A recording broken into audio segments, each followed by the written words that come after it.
in the luxurious office of the director of the restaurant. In the place where the subordinates were usually located sat a man in his 50s. Since there was a tense silence in the room, one could assume that the upcoming conversation was quite serious. Little did he know that Philip Miller was anxiously awaiting the decision of his boss, James Harrison. Working as the manager of this fine establishment, he found himself in a situation where he urgently needed someone's help. Why on earth is he walking around? I've been sitting in this office for the past hour like a lost man, probably admiring his restaurant again, Philip thought with irritation. At the same moment, the door opened and James Harrison entered the room. He was a tall, trim man with a kind but overly pale face and a strong-willed chin. His shrewd gaze slid over Philip's face, unmistakably recognizing the uneasiness that plagued his employee's soul. "Shall we get to the heart of the matter, Philip? What is the reason for your desire to meet?" James Harrison said, sitting down in a leather armchair. "I hope your daughter Emily is all right." "Yes, of course she's fine," he answered hastily, feeling his heart pounding in his chest. It was hard to get to the point, though it should be easier for him since he was the manager of the restaurant. "That's good to hear," James Harrison said. "I've always sympathized with Emily. She's a lovely, sweet girl." Philip swallowed convulsively at this compliment to his daughter and looked at his boss with a hunted look. At the same moment, he realized the inevitable. James Harrison was his only chance to get out of debt, and that was to marry his daughter off to this rich man. But how do you get the boss to make that decision? To make it go smoothly? The tension in the room became so palpable that it felt like skates could be molded into the air. Philip visibly tensed, struggling to find the words that could convince his boss to agree to his proposal. "I realize this may sound sudden, but I'm in a very difficult situation," he began, his voice trembling with excitement. "What kind of trouble are you in, Philip? Am I not paying you enough? It seems to me that your salary is more than serious," the businessman said in surprise. Philip coughed embarrassedly. "Well, you see, I've got debts that I just can't pay off on my own." James Harrison frowned. A serious expression appeared on his face. He squinted at the manager, waiting for further explanation. The next words came with great difficulty to Philip. "You see, James, you probably know I've been looking for a suitor for my daughter for a long time. And Emily is sure to make a fine wife to whoever chooses her." James Harrison looked at his subordinate with bewilderment. "I do not understand what you're getting at, Philip. Do you need money for the wedding?" Then asked directly, "Why these curtsies?" But Philip was silent. His mind raced in search of a reasonable explanation. At last, catching on to one of the words he thought promising, he came to the main point. "James, the fact is, I would like to marry my daughter Emily to you." Sweat beaded on his forehead, and his hand involuntarily reached around his neck to loosen the knot of his tie. In truth, he'd never thought of Emily romantically, seeing her solely as the daughter of his manager, and here he was being offered to marry a girl about to become his stepdaughter. "Philip, I appreciate your confidence, but I don't think it's the best idea," he said cautiously. "Emily is a wonderful girl, but I don't think she's ever considered me for a fiancé." Philip's eyes twinkled with a sly twinkle. "James, it's the only way out for me. Emily won't mind, and Jessica doesn't think so either. And I'll be eternally grateful to you if you do." "Does Jessica really think so too? Why didn't she ever tell me that?" James Harrison exclaimed, and then his lips pressed into a thin line. Of course, the businessman understood the situation in which his subordinate found himself, along with his wife, who worked in the same restaurant as a cook's assistant. Truth be told, the thought of a marriage of convenience brought James no pleasure. "Easy. James Harrison, this is a touchy subject. I can't make a decision right away," he said. "I need time to think it over, to calculate all the risks."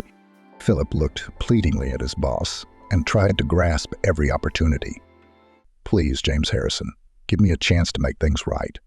My daughter Emily doesn't deserve the kind of life I've given her." James Harrison shook his head. The businessman then rose from his chair and walked to the window that offered a panoramic view of the city. On his haggard, pale face there was an expression of deep thoughtfulness. He was trying to make a difficult decision. "Well, Philip, I promise to think it over carefully, and I'll let you know my decision as soon as possible," he said, turning to the manager. Philip respectfully extended his hand to the restaurant owner. "Thank you for your understanding. "I look forward to hearing from you," he said with relief. James Harrison nodded and shook the manager's hand firmly. Philip left the office with a heavy heart. The fate of his adopted daughter Emily and his own future now depended on the decision of the superintendent. Deep down, Philip felt that the boss would take the bait. After all, Rose was right. She had calculated everything subtly, immediately realized how to catch this rich man. They've been together for a year for a reason. Wife Jessica's a sucker. All her romantic dreams of love are ridiculous. No fool is a fool. Philip left his boss's office and immediately called Rose. "Hi, it's me. Did you talk to him and tell him what you told me?" "Of course I did, Philip. He was drooling at the thought of my Emily. Men are like that. But here's the thing about the hat instead of the dowry. Let James pay off our debts, and then we'll be on our way." Rose smiled. They talked for a while. Then they went about their business. Philip took control of the restaurant, and Rose watched another TV show. At the same time, Philip's wife Jessica was helping the chef Michael Thompson in the kitchen, as if nothing had happened. It was rumored that he was friends with the owner himself and often visited him. "James has been a little down lately," the chef said casually. Jessica dropped her knife in surprise. "What do you mean, down?" "I think he's fine, but he's a little thin, of course. A little blush would be nice." "Why is it so bad?" Jessica asked anxiously. Vance to Thompson's side, sad. "It's bad, Jessica, and it's bad. They found a disease, but one that would break your tongue to pronounce. The prognosis is dire. They say James is ready to write his will." "Way, will?" Jessica was surprised. "But as far as I know, he's alone. No relatives." That chef chuckled. "That's what I'm talking about. James called a notary recently to prepare the necessary documents. He says I'll make a will in favor of the woman who agrees to marry me. What's he thinking? He's got half the town after him now. It's not right." "What about love? Feelings?" Jessica marveled. Michael Thompson frowned, tasting the dish he had prepared. "Well, when you've got 6 months to live, it's not that big of a deal. James wants to die in the arms of some pretty girl." "Well, I'm exaggerating, of course, but that's the gist of it. Who else would he leave his money to?" Jessica coughed, embarrassed. "Orphanages, for example, or social funds." Michael Thompson waved his hand. "No way, they'll steal it. You need to keep an eye on the money." "And who's going to do it?" "That's right. And so you see, and we'll still fall in love. Although, of course, the case is complicated. It's not easy to understand the true motives, but I'm not interested in any of that. I've known him since high school. We played hockey. I was a forward. He was a forward. Oh, how long ago was that?" Jessica nodded sympathetically, not even realizing that at that very moment her husband Philip was discussing the marriage of Emily and James Harrison. Time stretched like rubber, showing Philip eternity. Every phone call, every sound of footsteps behind him made his heart beat with furious force. To his only wife, Jessica, he said nothing. Only to his mistress, who had actually devised this cunning plan. Finally, close to lunchtime, the phone rang in his jacket pocket. Philip took the call with a trembling hand, realizing that it could fundamentally change his life. The caller was James Harrison, who again invited him to his office. Philip now went to his boss on his feet, trying not to notice the nasty shiver that ran down his back. This time, the chief met his subordinate with a serious, but at the same time not without sympathy look. "Philip, I've made a decision," he said with a dry official tone. "I agree to take Jessica and your daughter Emily. In doing so, I agree to pay off all your debts to creditors." Philip was so stunned that he couldn't even hold back the tears of relief, which of course were fake publicity. At the same moment, he hugged the businessman, replying with equally warm feelings. "Thank you, James Harrison. Thank you for saving me and my daughter from disgrace. And thank you for giving me a chance," the manager whispered, resting his face against his shoulder. The business boss felt the responsibility he had taken on and promised he would never regret the decision. "I will take care of Emily as if she were my own daughter. You can rest assured of that." Philip nodded demurely and began to discuss the details with the chief. In a confidential conversation, they set the day of the wedding, which was to take place in a week's time. James Harrison, horrified at the sight, was not in the least embarrassed by this haste. Philip, on the other hand, was over the moon. After all, he would not only get rid of debts, but also provide his adopted daughter a bright future. True, first of all, he thought, of course, about his own benefit, and everything else was a matter of tenth. And if Jessica and Emily knew what lay ahead of them, the first to know was the wife. It was in the evening when Jessica returned from work later than her husband, who, as the manager, was in fact her boss. By this time, the atmosphere in the house was already tense, which at any moment could erupt in anger and resentment. Jessica stood in the living room with her purse on the floor, her hands shaking and her eyes burning with tears. Opposite her, her husband was seated comfortably in an armchair by the blazing fireplace. The cold, calculating expression on Philip's face contrasted perfectly with the shock in his wife's eyes. "How could you?" Jessica blurted out from the doorway. At the same moment, her voice broke into a scream. "How could you sell our daughter for debt? Have you nothing sacred left?" Wide smiles. "You know, it's not really a sale, more like a lucrative contract, if you will. I'm just securing our family's future and nothing more. James Harrison is a wealthy man, and being related to him will save us from financial problems in the future. And not just us, but Emily herself, and even her children." "Have you thought about the shame?" Jessica spluttered. "You're giving our daughter away to a man twice her age. What will people think of us? How am I supposed to face the restaurant staff if I become the mother-in-law of the owner?" "James Harrison is a respected man in the community," Philip said reasonably, "and he looks quite lively for his age." "How much do you understand? Feelings are not bought with money." "Certainly not love," Jessica retorted.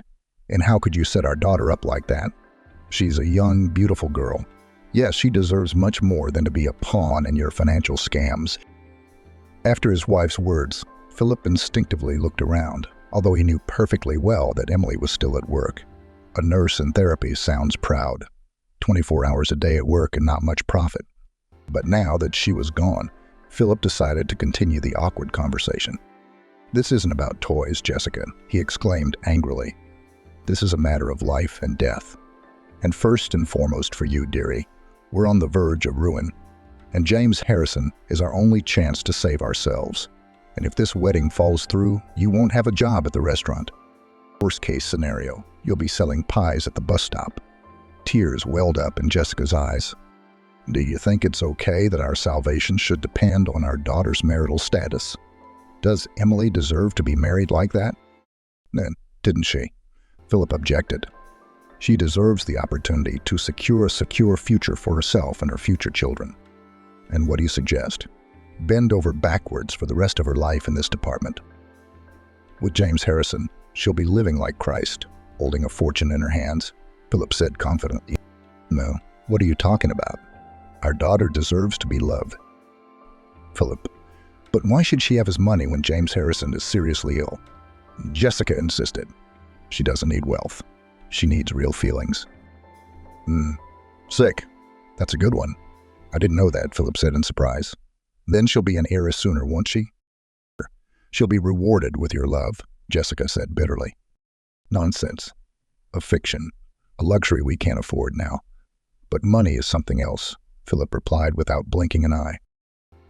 "And you want to solve your problems at the expense of your daughter? Maybe you better start moving yourself," Jessica exclaimed, choking back tears. "Peace ends. Of course. How could I not? Especially since she's not my own daughter, and neither are you. So there's no need to appeal to my fatherly feelings. But James said it's her destiny, period. You and I owe it to her to make her happy," Philip said in one breath. Jessica covered her face with her hands and sobbed. "Destiny?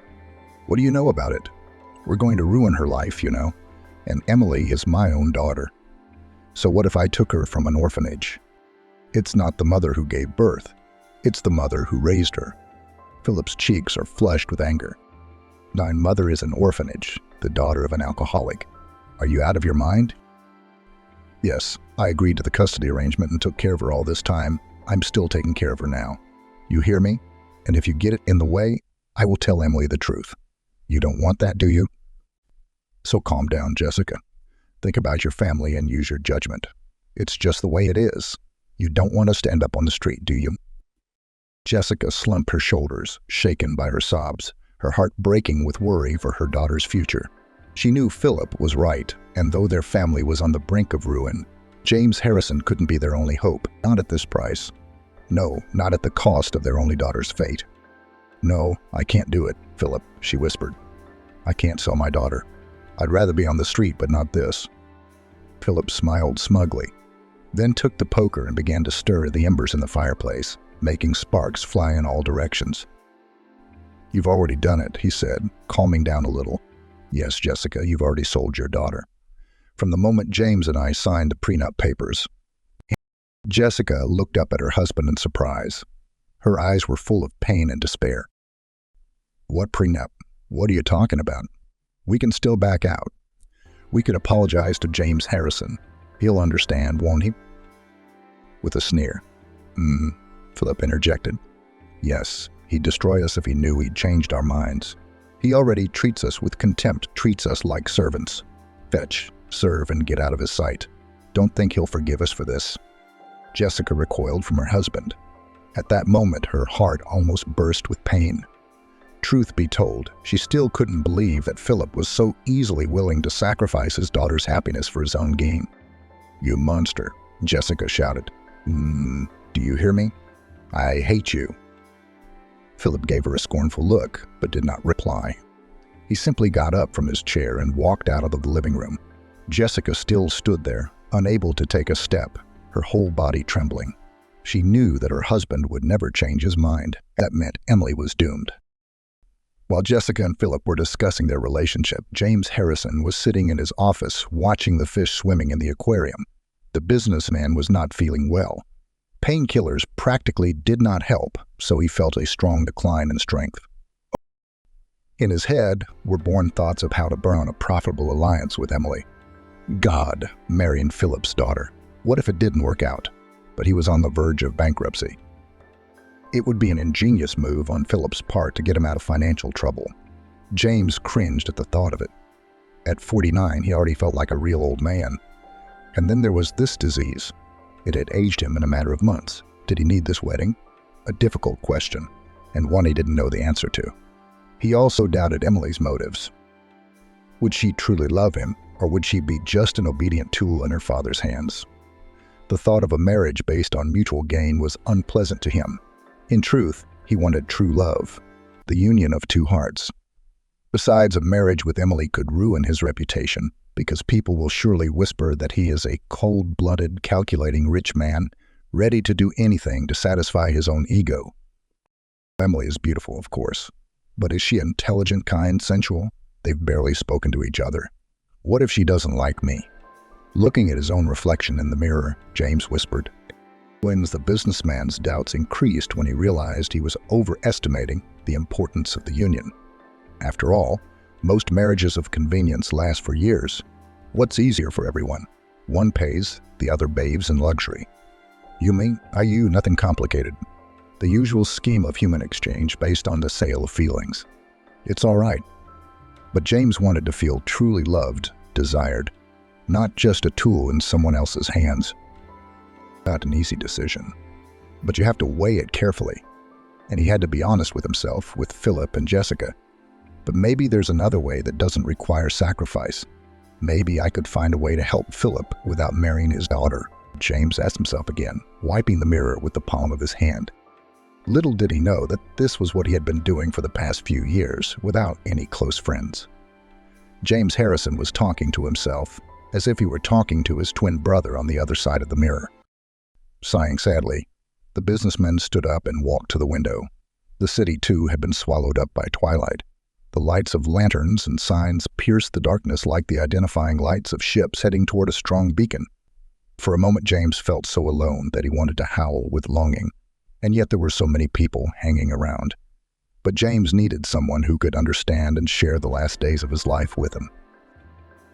Maybe even give him a glass of water or gently cover his eyelids when he was gone. Or maybe even weep at his grave and bring him a bouquet on his anniversary. Dreams. James knew that Philip's daughter was beautiful, but was that all that mattered? Would they be able to create something truly worthwhile together? Realizing that he couldn't make a final decision, James decided to talk to Emily in person.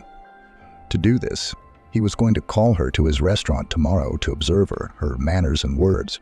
Perhaps it was then that the businessman would be able to understand whether they had a future together. And if not, well, we will have to accept that not all problems can be solved with the help of money, although he will still fulfill his obligations to Philip.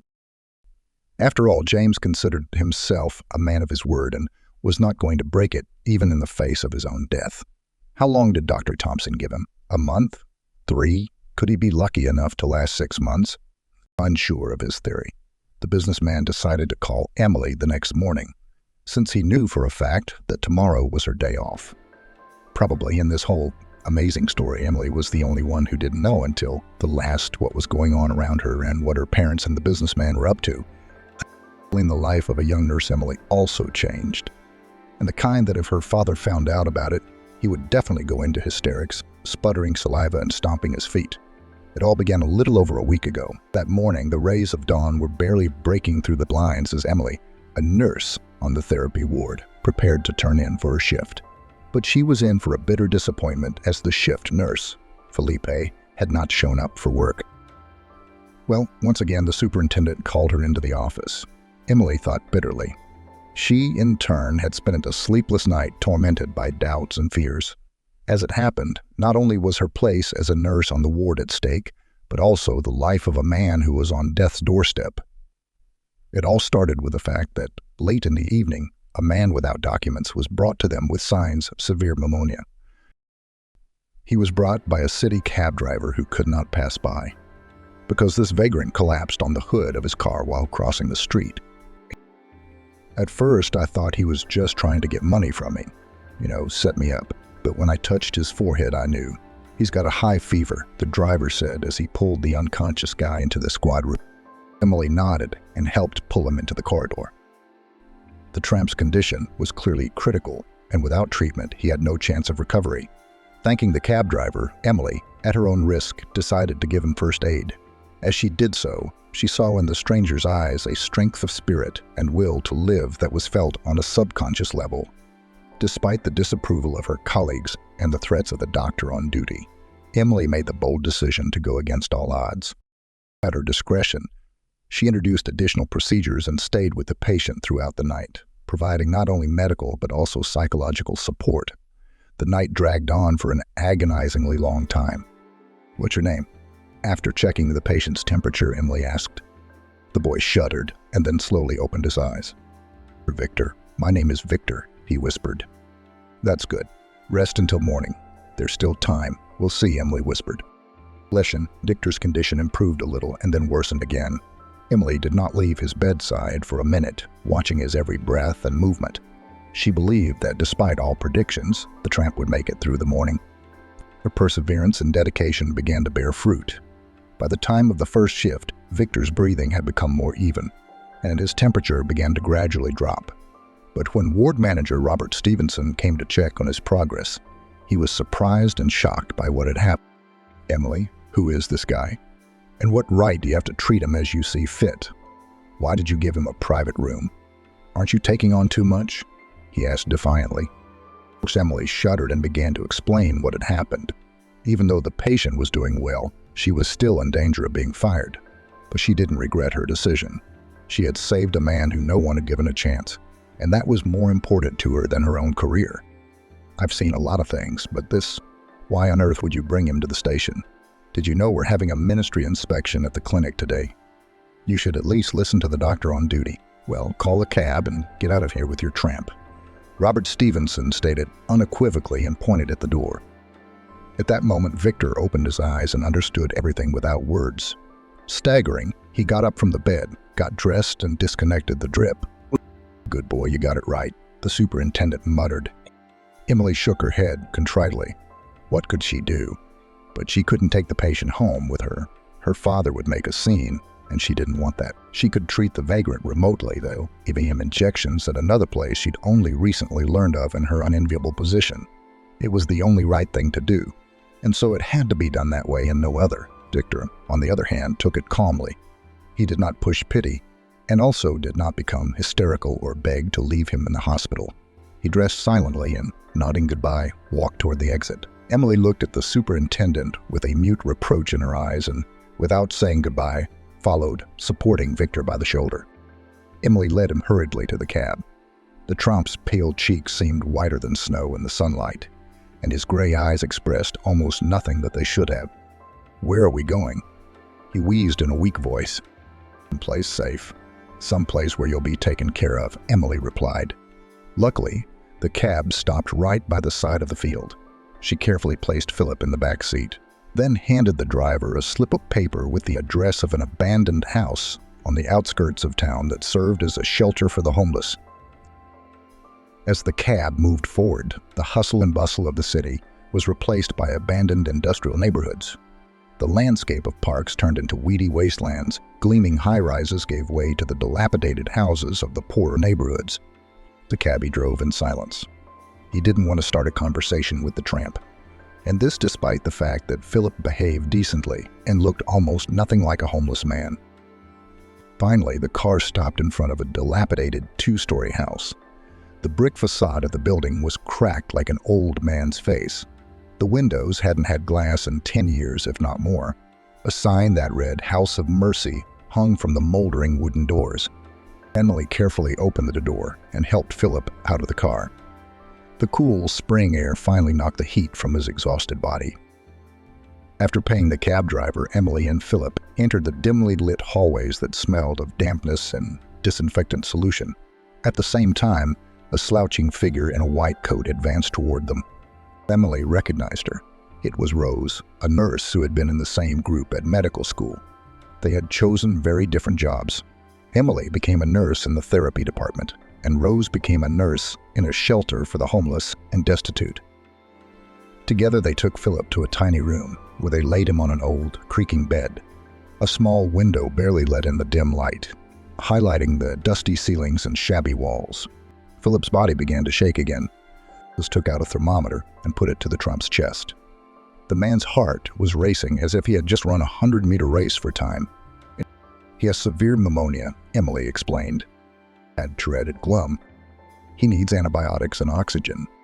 Rose nodded and fetched a small first aid kit and vials of medicine from the cabinet.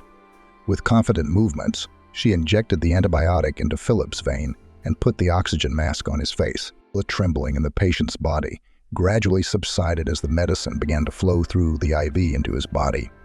Emily stood a little to the side and watched Rose care for the patient with mixed feelings of gratitude and sadness. She knew he wouldn't have lived a day without their help. "How did he end up on the street?" Rose asked. "It's hard to say," Emily sighed. "He doesn't say much. I met him a few hours ago. I wanted to leave him at the station, but they wouldn't let me." Rose nodded in agreement. She'd seen enough street people in her life to know that each of them had a complicated history. Philip, on the other hand, was just another poor wretch in a long line of people left behind by ruthless society. "I'll take care of him," Rose said. "Until he feels better, he'll stay here." "Thank you, Rose. I won't forget your help." Emily said goodbye and went outside. Then she hailed a cab again and asked the driver to take her home. All the way home she thought of Philip, forgotten by everyone, but given a second chance at life. The next day Emily returned to Mercy House with hot soup, a plate and a spoon. She found Philip lying in bed with a tattered book in his hands. His breathing was hoarse, and his face was covered with a crimson blush. His eyes were sunken and his lips were pressed into a thin line. Emily gently fed Philip some soup and offered him a bath, to which he shook his head negatively. The nurse smiled and sat silently by his side, holding his hand. It went on like this for about a week. Emily visited Philip, and together they talked in hushed tones about everything. Of course, because of her work, Emily couldn't spend too much time at Mercy House. But despite this, she still tried to visit the patient almost every day. Naturally, she kept it all a secret from her parents, especially from her father, who lately had been thinking of marrying her off well. Her mother, on the other hand, did not rush her daughter with her choice, wanting to keep her by her side longer. Emily was also well aware of the fact that she was adopted and found out about it quite by accident, when, as a high school student, decided to do a general cleaning of the house. In the absence of her parents, everything came out of the blue when a folder of custody papers fell into her hands from the top shelf of her closet. I wondered, who were her real parents? Were they rich or poor? Did they have any other children? Or was she the first one they decided to get rid of? She didn't know the answer to these questions. However, in order not to upset her, her mother decided to hide the truth about those very documents from her. Let it be so. Why upset the person who loves you more than life itself? That's what Emily thought as she walked home from work one more time. She had no idea what her father had in store for her when he saw her daughter leave. Philip decided to come in from afar. First he asked how work was and if she was doing well. Then he got to the point by saying that his boss, James Harrison, wanted to see her tomorrow. Emily's amazement knew no bounds. To see me? Why should he? I'm nothing to him. The daughter of a restaurant manager, but James Harrison probably knows better, Philip said with pressure and looked meaningfully at his wife. Jessica sighed sadly and turned away from the window. Her husband had definitely played on her pain point, making her fear that her daughter might learn the truth about her past. What could she do? Talk her out of it and not go? But that wouldn't do anything, would it? Philip had already taken money from James, and not only had he taken it, but he'd already given it to his creditors. Of course, Jessica was bitter about what was happening. Her only hope was that her daughter would resent it and not go through with the deal. But she would have to come to that decision on her own to understand, to feel the whole situation. If only Jessica could have known that at that very moment, Emily was only concerned about one thing: the health of Ben's little brother, who was slowly, perhaps, on the mend. The next morning, so as not to upset Daddy, Emily went to meet James Harrison at the wrestling. By this time, the office of the businessman and creditor was literally saturated with an atmosphere of anxious expectation. Huge windows overlooking the city that lived its life gave the illusion of boundless power and authority. Behind the massive walnut desk sat James Harrison himself. The businessman's shrewd gaze, hidden behind his fine-rimmed glasses, was like an X-ray scanning those who dared to cross the threshold of his office. Today James wore an austere, dark blue suit that accentuated his lean figure and commanded the respect of those who had acquired a patriarchal paunch by this age. Emily knocked on the door before stepping over the threshold and timidly asking, "May I, James Harrison?" The businessman nodded as if the guest were his companion, not the daughter of a subordinate, anticipating a difficult conversation. The girl's heart raced and her hands became moist, as if before the most important exam of her life. A plain dress and low-heeled shoes made her look modest, a person who knew the value of money. The bright blush on her cheeks was evidence of the nervous tension she was trying to hide under a mask of ostentatious calm. Emily's appearance caught James Harrison's attention. A slight smile lit up his lips as he leaned back in his chair, assessing his visitor. The appearance was flawless. Her delicate features, large expressive eyes, and light chestnut-colored hair could drive anyone crazy, except that James himself wasn't going to go crazy. Not at all. In fact, under the guise of a bride, he was buying himself a daughter for an indefinite period of time, whose beautiful face would be the last thing he would see on this sinful earth. Well, in the meantime, let everyone think I'm a lusty rich man who has decided to gratify his ego in the face of his imminent demise. "Have a seat, Emily," he said in a low, measured voice. His cold tone left no doubt that the conversation was. Emily sank awkwardly to the edge of the chair, her skinny hands clenched into fists under the table. Of course, she couldn't ignore the hardness of James Harrison's gaze, which seemed to penetrate the most secret corners of her soul. "I don't know what to say." She immediately gave the initiative to the master of the office. "I know your father's in dire straits," James Harrison began, crossing his fingers in a lock on the newly flat surface of the desk. "However, I'm sure I can help him with his debts. I hope Philip has warned you about that."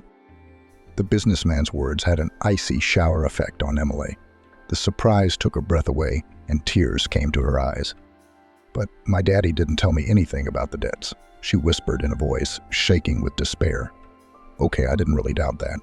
Surely Philip must have dumped that part of the case on me," James Harrison stretched out disappointedly. "And after all, his personal business has gone bust and he won't be able to repay the loan without my help. But don't get me wrong.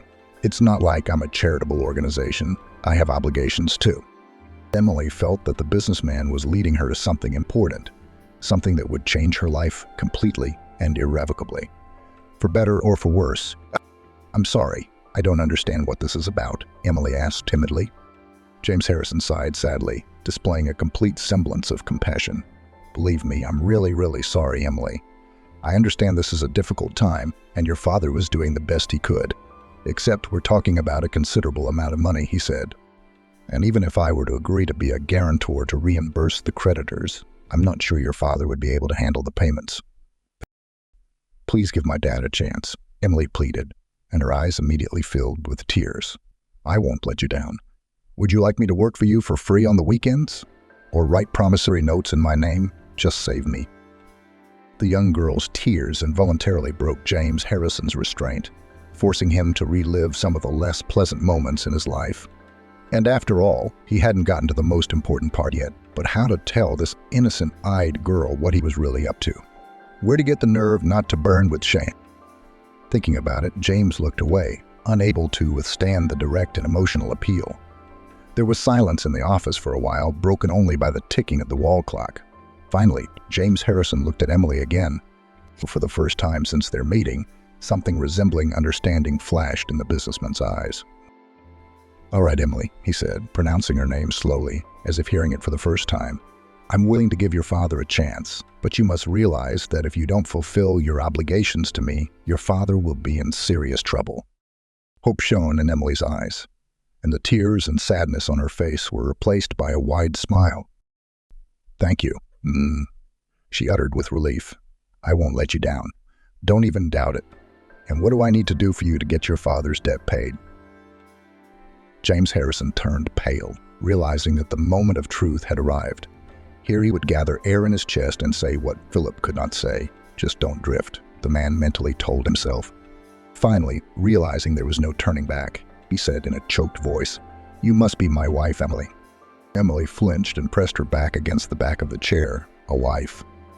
But we have such an age difference. How is that even possible? James got up from the table and started pacing around the room like a man on a roll. At this point, he was ready to fall through the ground in shame. Why had he said that? Why had he gone along with Philip? The businessman's condition suddenly worsened dramatically, causing him to nearly collapse from the extreme pain in his chest. Are you feeling ill? Emily shouted as she saw the businessman slumped on his side, clinging to the edge of the table with his fingers.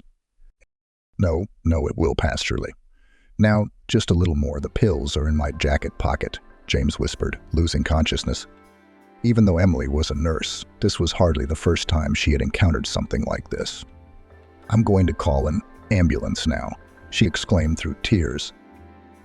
When Emily reached for the phone at the foot of the businessman's desk, she saw the man writhing on the floor with his hands around his throat. Oh my God, he had a laryngeal injury. She quickly dialed the ambulance number and whispered to the dispatcher, explained the situation in a nutshell. The dispatcher replied, You see, there's been a serious accident downtown. A truck is skidded at speed and it has demolished several cars. We don't have any crews available right now. Say you're a medical professional, right? Right? The female dispatcher asked. Yes, I'm a medical technician. But what does that change? Aren't you going to send a resuscitation team to me? He's dying. Hear me. He's dying, Emily tearfully shouted into the phone. Calm down, girl. My name is Sarah. I was a medical surgeon in the past. Tell me, would you be able to perform a tracheostomy on a patient under my supervision? Emily nearly dropped the phone in amazement. A tracheostomy. But I work in internal medicine, and I've never picked up a scalpel. That's okay. Calm down and listen to me carefully. There's a first time for everything sometime. If you don't do this, the patient will die of asphyxiation. Do you understand? Sarah exclaimed. Emily shifted her gaze to the injured James Harrison and realized that there was no other option anyway. What happened next she remembered like a blur. She called the waiter and ordered him to bring a clean towel, a knife, and something to sanitize. Her mother Jessica was in the kitchen at the time, helping the chef prepare another order. Emily acted almost mindlessly, as if on automatic. She made an incision with the knife near her throat, inserted the tube, and was relieved to hear the distinctive whistling sound. My God. The patient is breathing, really breathing, ran through her mind. For a while, James Harrison even opened his eyes as if he wanted to say something very important. Tears flowed from the businessman's eyes as he realized that Emily had just saved his life. It wasn't long before the emergency room doctors finally arrived. Emily sat in the corner and cried, crying because she had never been so heartbroken. When Jessica heard what had happened, she ran into the office and began to hug her daughter. I'm sorry, honey. I'm sorry, I'm so stupid for listening to your father. You shouldn't have come here and you don't need any money. Let him work it out for himself. Emily looked at her mom in surprise. You knew about this too. And you didn't say anything? At first, I kept quiet, but then my dad started blackmailing me into saying that he'd tell me like I wasn't related to you. Now, you knew? Emily blurted out. Jessica covered her face with her hands and cried again. Meanwhile, the paramedic on the team began thanking the nurse for the surgery. Yes, you surprised me, girl, very much. It had to be so skillfully conducted, step by step, and the incision is so neat. Want to show medical students in lectures. I think the surgeon on duty will be grateful to you. That I am AT. It's Sarah, thanks, your dispatcher. She was the one who directed you. The paramedic was silent for a moment, and then politely said goodbye and followed his colleagues, carrying James Harrison to the ward of the local hospital. And at this very moment, her unworthy father was miles away, in a cozy bed with his mistress Rose. So, did we spin this thing out pretty good? The hottie asked. Alex looked at the girl with disbelief, but it's too early to say for sure. You know, James can change his mind 100 times. True, he has already transferred the money to pay off my imaginary debt. Well, I've got it all figured out. Now all I have to do is wait for him to include your daughter in his will, and it's done. He smiled. Alex visibly tensed. Listen, how did you know that Adamson wanted to include in the will the girl who would agree to commit her life to him? The pretty girl smiled coquettishly and stood up from the bed, adjusting her robe. How did you know? So the personal notary of this rich man is my half-brother Igor. Didn't you know? He's the one who told me that James intends to make a will in favor of.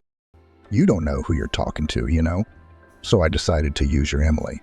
What's a beauty to waste? Let her work off the stipends and good treatment. Philip grinned in agreement. He had chosen reality TV for a reason, beautifully ambitious, and smart as that professor. Jessica was a shepherdess from the village, in a word. No brains, no imagination. The only thing Philip was worried about was that James Harrison would die before he could take his daughter as his wife. And if he does, the money will quite expectedly flow into his Alyosha's pockets, and being a wife will wait. All the same, one of them is not his own, and the other is unloved. So what's the fuss? It's better to go to the sea with Rose to rest for a week or two on the sand to fry. Water to treat themselves, to rest, so to speak, from the labors of the righteous, he thought. When Emily left the restaurant, she realized that she just had to see Ben, who'd been feeling better lately. Despite the fact that the guy practically merged, he did not leave the walls of the House of Mercy and began to help not with the sick as an orderly, which is quite a worthy occupation, especially given the specifics of the work. After all, Emily knew very well that vagrants were extremely reluctant to seek help in medical institutions. It is understandable. One has problems with the law, the other has no documents. But when the homeless saw Ben, they knew he was just like them. I mean, he's a poor bastard, a tumbleweed. But how can you not believe him when just yesterday he was collecting empty bottles, scrap metal, and waste paper side by side with you? Ben saw Emily and smiled and waved. Hey, how's it going? The guy asked cautiously. She only waved back. What are you talking about? What business is there? Nothing but trouble. I had to save my... Ben's face paled, my fiancé. I didn't know you had a boyfriend. Emily smiled. Come on, why are you jealous? What boyfriend? That's just me joking around. My father's got some kind of combination to get me into a fake marriage to pay off his debt. Only I don't like the whole thing. Oh, I love it, Ben exhaled in relief. I was getting upset, thinking I'd never see the light of day without you. Emily shook her head with a smile. You can't even think about that. It's okay. I think that after what happened, Dad will give up on his idea because it doesn't make any sense now. The young people talked some more, and then Emily went home, and Ben continued to work at the homeless shelter. It was always a busy place. The old building was crying out for repairs, but there was no money for it. So they had to screw something on and off and patch things up until their muscles ached. But no sooner had Emily reached the bus stop than her smartphone rang in her purse. Picking up the phone, she was surprised to hear an unfamiliar male voice. Good afternoon. Emily Jamison Adamson. Yes, it's me. "What's up?" she asked confusedly. There was an awkward pause on the other end of the wire, after which the same ingratiating voice continued. "And I'm Igor Thompson. Perhaps you've heard of him." "No. Why would I have heard of it?" Emily marveled. "Well, if only because I'm a family notary specifically working with James Harrison." Emily shrugged. "So what of it? I'm neither cold nor hot about it." "Well, I can see what's what, after all. Anyway, I'll get to the main point. Tell me, would you mind coming to my office? Let's say in half an hour. It's not far away, Communal Street, Building 8. You'll see the sign there, it's prominent, so you won't miss it." Emily raised an eyebrow in surprise. "Come to you. Why?" "Why? Well, I'll answer it. It's about James Harrison's will," the notary replied. "Well, will? Is he dead? I saw him just a couple hours ago," Emily exclaimed. "No, he's not dead, just admitted to the hospital. But there are arrangements for that as well. So let's not waste each other's time. Anyway, everyone, I'm waiting. Come." Emily wanted to object, but the notary had already interrupted the call, leaving her standing in the middle of a street in confusion. "Okay, whatever, I'll go." What else did they come up with in there? Emily whispered and walked in the opposite direction. What was her amazement when at the notary's office she saw her parents and some woman with a very rough appearance and long legs. As it turned out a little later, the stranger's name was Rose Prudnikova, and she too had her own interest in the case. "Emily, what are you doing here? Didn't that crazy rich guy invite you to this show?" Philip exclaimed. Emily only shrugged uncertainly. "I came because I was told to come. But what claim can there be?" Fortunately, the notary didn't beat around the bush, and after inviting all the participants in the proceedings to come inside, got down to business. "I have gathered you here to announce the decision of James Harrison. Who wants to make his will public early? Is that even possible?" "How is that even possible? You mean I'm going to die tomorrow and you're going to be the heir today? What nonsense is that?" exclaimed Philip, who felt extremely uncomfortable being near his mistress. Rose was making eyes at him, not the least bit embarrassed by his wife's presence. After Philip's words, the notary grimaced and, after a pause, continued. "I repeat once again for those who do not understand. James Harrison has his own view of the situation, and only he has the right to decide when his will be announced to all present. So I'll tell you at once, all financial assets, real estate, the firm, James Harrison is going to leave on the line of Philip Adamson." From astonishment, the young nurse almost collapsed in a faint. "How can I? It must be a mistake. Then tell me it's a prank. Am I caught in the lens of a hidden camera?" The notary smiled. "No, Emily Filipovna. The possibility of a mistake is ruled out. Not only that, you became an heiress by right of descent. That is, being the daughter of James Harrison." "There's a daughter? We took Emily from the orphanage," Jessica shouted. "Well, yes, that's the way it was. That rich man must be out of his mind," Philip chimed in. Trey measured him with a scornful glance. "No, James Harrison's head is quite all right. There is a forensic medical report dated February 20 of this year that Emily Filipovna is his daughter. If you'd like to read it, February 20th. But then I didn't even talk to James about marrying off my daughter in payment of the debt. How could he have known all this, and why did he make the will in advance?" Philip did not hold back. Then there was an awkward pause. No one present dared to break it. At that moment, Rose came on the stage, and first of all, she gave her lover a glare and did it defiantly in front of Jessica. "So you're asking, how did James know about all of this?" Rose began in a languid voice. From me, of course. Who else would it be from? All this time, I've been working for James and infiltrating your confidence to instill the idea that you absolutely had to marry your daughter off to him." Philip turned pale, then began gulping for air with his mouth like a beached fish. "But why did you do it? What was the point of it? And how could Emily be his daughter?" Rose smiled. "Very simply. Years ago, James broke up with a girl named Erin, who, without knowing it herself at the time of the altercation, was pregnant by him. Can you guess what happened next? Emily's biological mother suffered from a rare form of blood disease and passed away 3 days after giving birth. That's how Emily ended up in an infant home, from where she was safely taken by you and your spouse." "Jesus. So I've been raising James Harrison's daughter all this time, just to please him," Philip burst out. But Rose was not impressed. As it turned out later, James Harrison only found out about his daughter's existence 6 months ago when the donor sample bank gave him a 100 match. That's when the businessman realized that all this time his daughter was around. True, she lived in the family of his subordinate, but who cares? The main thing is that he really did have a daughter. In addition, James had long wanted to expose his manager in fraud, so they sent me Rose with a special task. The businessman wanted to see if the foster father would pass a background check or sell his daughter for money. Since Philip had chosen the second option, James Harrison decided to act as the situation dictated. Now, if Philip hadn't given his daughter away and protected her, the businessman would probably never have been able to tell Emily about his relationship to her. But things turned out the way they did.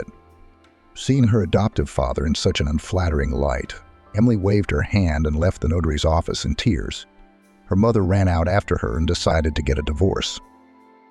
Frankly speaking, she had previously suspected her spouse of infidelity, but this case was the last straw. On the way to the hospital where her father was lying, Emily told her mother about Ben, that she was in love with him. I'm furious and sailing. Good for you, daughter. I hope you'll be happy with him. Half an hour later, Emily, Jessica, and Ben were gathered in the room of James Harrison, who had come to his senses and was looking at his daughter with tears in his eyes. And when Ben publicly asked the businessman for his daughter's hand in marriage, James Harrison was over the moon. Responding with approval, the businessman blissfully closed his eyes. Perhaps this was his male happiness, the very thing when you want to go on living no matter what. There is for the sake of whom.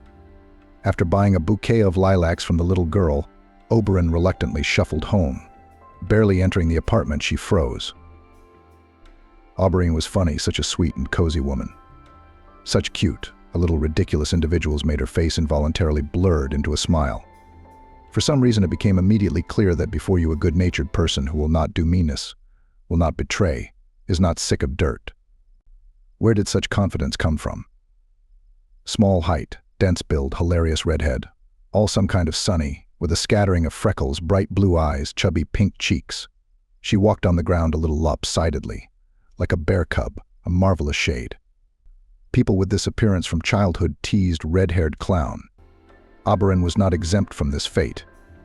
Having long since come to terms with such a bright appearance, it is characteristic that the mockery after the first acquaintance with a fiery red-haired girl, and then a girl and a woman, always stopped very quickly. Oberon conquered offenders with her naive directness, unwillingness to give a vicious rebuff in return. Why offend such a harmless creature? It was more pleasant to be friends with her. In this case, Mother Nature managed to award the girl a lot of dexterity in children's games. At school physical education classes, she did not lag behind her peers. Moreover, was the leader in many pranks in the kindergarten. It was Oberon took the little gang out of the territory through a gap in the fence, as the leader led the kids to the neighboring garages, where the bravest were offered to test the ride of courage. The rules were simple: climb to the roof of one of the garages on a rickety, and someone forgotten at the gate ladder. Then you go to the garage closest to the children's institution, from which you jump into the sandbox standing by the fence. So that the friendly team was not afraid, the first to do all these simple manipulations, Oberon. In a minute, her ringing voice, already encouraging, was heard from the platform behind the swings. Let's be quiet, or Kira Swan will notice. Everyone climbed, crossed, and jumped, except for Kieran, who was long and skinny. He'd always been a bit of an outlier in their older group. Why on earth had he even gotten into this adventure in the first place? Accepting the jumpers, Oberon seated them on a bench. While the teacher was chatting with her colleague about something, Oberon went to the eye again. The confused Kiran was shuffling from foot to foot at the garage, not daring to step on the bottom step of the fragile ladder. Give me your hand, I'll take the first one, and you follow me, said Oberon.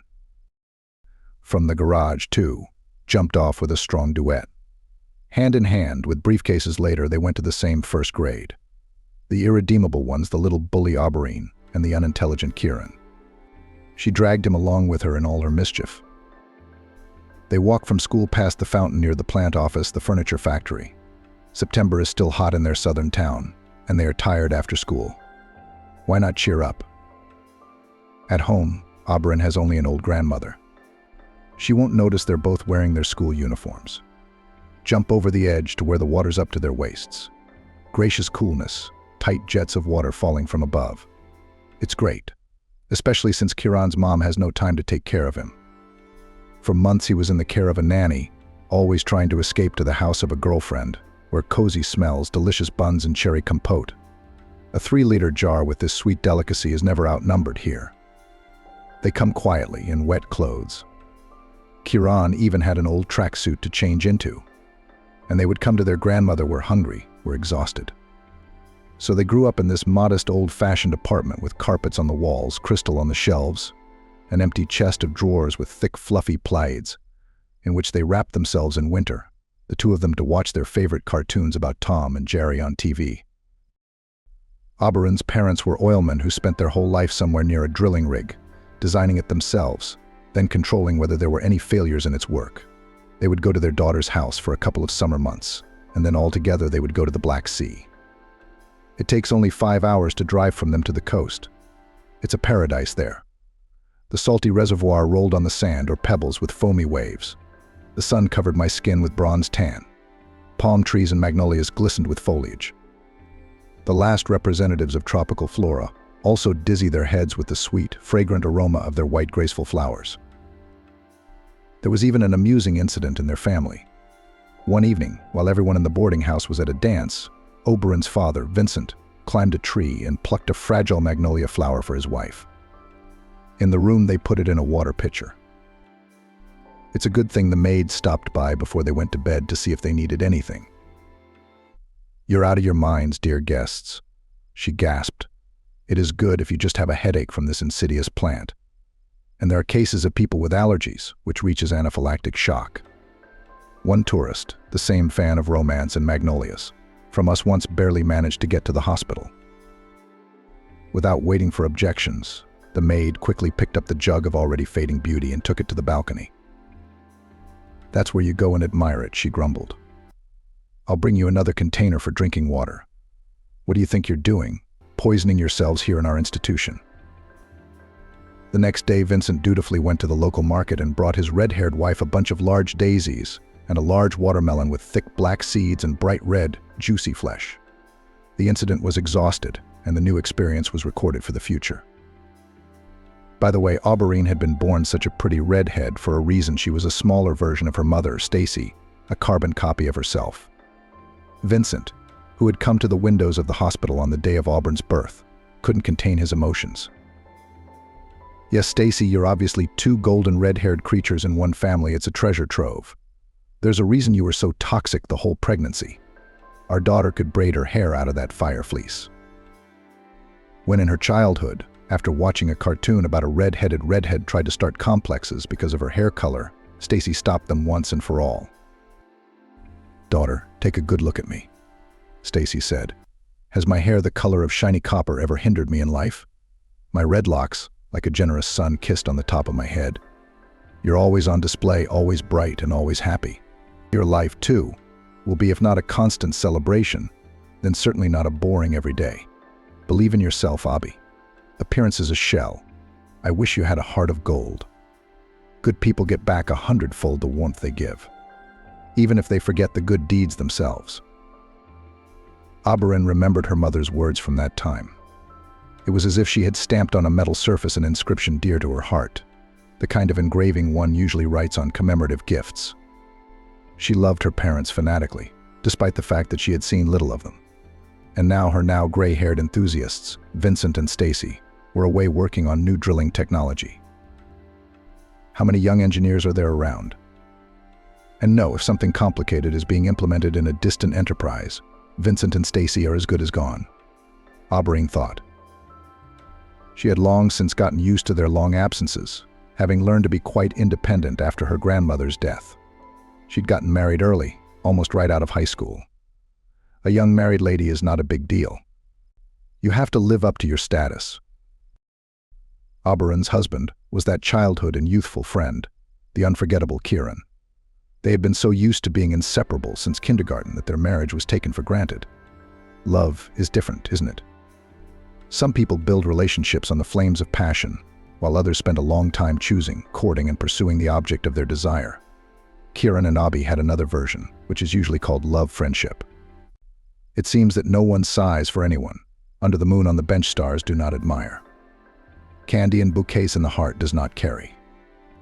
But it was astonishing that such a phenomenon could be written down in the new medical discoveries. It became difficult for Kieran to breathe without Abby, and panic appeared. Abby had to know every minute what was going on with Kieran, what her heartfelt friend was doing. Kieran seemed to really need help, or at least a kind word of approval from Oberon. But she wasn't around. They both did evenly in school, no brilliant successes, but no embarrassing failures either. After receiving his diploma, Kieran wisely decided not to go to the local technical university, which trained tamers of computer hardware. Instead, he chose a down-to-earth profession installing smart machines, connect everything intelligently, fill them with optimal stuffing. The basics of this profession began to pop out at him already by the end of the first year. Which of his friends or neighbors to help with a laptop or desktop PC? He never said no. Soon the neighborhood was posted ads I install and configure computers, inexpensive with his home phone number. He and Kieran had a long laugh that Kira's grandmother now had to be paid a salary to act as a silent dispatcher. She answered the phone, recording the client's details.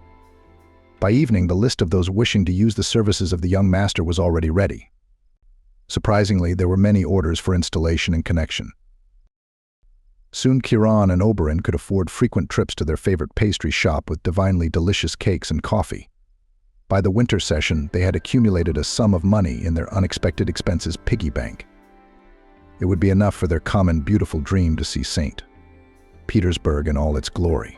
Both of their parents were away for long periods of time, so Kieran didn't need to come home after class. He worked in the improvised workshop they had built in the apartment, coming only at night. His mother took care of her son's upbringing strictly by phone at 22 at check call. "Kier, are you all right?" Eating regularly, preparing for the session. "Yes, Mom, everything is fine," he answered. A theatrical pause followed. "Then I can work in peace. I've got a lot on my plate." And Kieran's mom would disappear again with the dial tone. He sometimes didn't even know in which city his mom was shining on the stage at that moment. Oberon and his grandparents, as she affectionately called them, were no less punctilious. Their interrogation was usually meticulous, but it was Vincent's grandmother, not Aubrey, who peppered them with questions. She reported cheerfully that everything was going according to plan, that her granddaughter had passed her credits and exams on time, without arrears. And now the girl was going with Kieran to the northern capital. Even airplane tickets have already been bought. After the conversation with her grandmother, Stacy and Vincent looked at each other. "Don't even get me started," the man said. "They're both 18 now. Kieran is a decent guy. I trust him. He would never hurt our girl." Auberine has chosen a very interesting profession for herself, organizer of festive events, specialization event manager. Lucky that there is such a faculty right in their city, at the Federal University. It is called, however, ornate crowdsourcing and event management. But the group was excellent. The guys and girls were all creative individuals. A month after the beginning of the classes, they were already having fun at the kapustnik, singing in the choir, learning national dances, learning the science of stage craftsmanship, and studying the psychology of influencing hearts. Abby did not just come home from school, but flew on wings, joyfully sharing all her achievements with her grandmother and Kieran. So both of them passed the session without any problems. Abby and Kieran flew to Peter, a city that was both majestic and silent from the heavy frost, at lunchtime. After settling into their room, they immediately rushed to the Georgian cafe in the building across the street. Khachapuri with cheese, khinkali filled with minced meat, hot juice and spicy Abkhazian snacks. Everything was unusual, and therefore delicious. They ordered themselves a glass of red wine like adults. Now it seemed to them that they were not students, but solid, experienced men and women. Next, everything happened rapidly. They came out of the friend zone, barely returning to the room. They had fallen asleep in each other's arms 1,000 times before in the evening to the peaceful hum of the television, always hugging each other in a friendly way when meeting and parting, kissing each other on the cheek, touching their lips to each other's foreheads if there was a suspicion of fever. There were no vibes, no chemistry, which seemed to appear at such close communication of young people. and they had never in all that time fallen in love with any of their peers on the side. Among their classmates, they were an unspoken couple, only together, only next to each other. All the gossip had bypassed them, but their hormones were dormant, not pushing them to sensual actions. Here in St. Petersburg, they, inexperienced, young, heated by wine and impressions, became close so naturally, as if they had already entered heaven. The full moon smiled, winking at the shining stars. Young people, may the heavens grant you personal happiness. Bobby and Kieran, engrossed in each other, did not hear the moon's whisper. And was there one? Maybe the wind and snow had dreamed it all on that magical St. Petersburg evening. The trip to northern Palmyra was a revelation for the guys in many ways. They lived in a miniature hotel on Maratha Street, a few meters from Nevsky Prospect. The temperature outside the window was increasingly dropping to -15 degrees Celsius. There was an additional cold and dampness from the numerous reservoirs. The snow crunched underfoot. We didn't walk for a long time. We saved ourselves in cafes. We took several cups of different teas, arguing which spices gave it a particularly memorable flavor. Sometimes we had a couple of shots of sweet liqueur or mulled wine. For dinner, we brought sweets to the room. From the cafe candy shop again, they piled tea or coffee and enjoyed socializing. The romantic journey flashed by like a single day. They returned home, as always, holding hands. Peter had won their hearts forever and bonded them together even more tightly. A month later, Abby felt distinctly sick.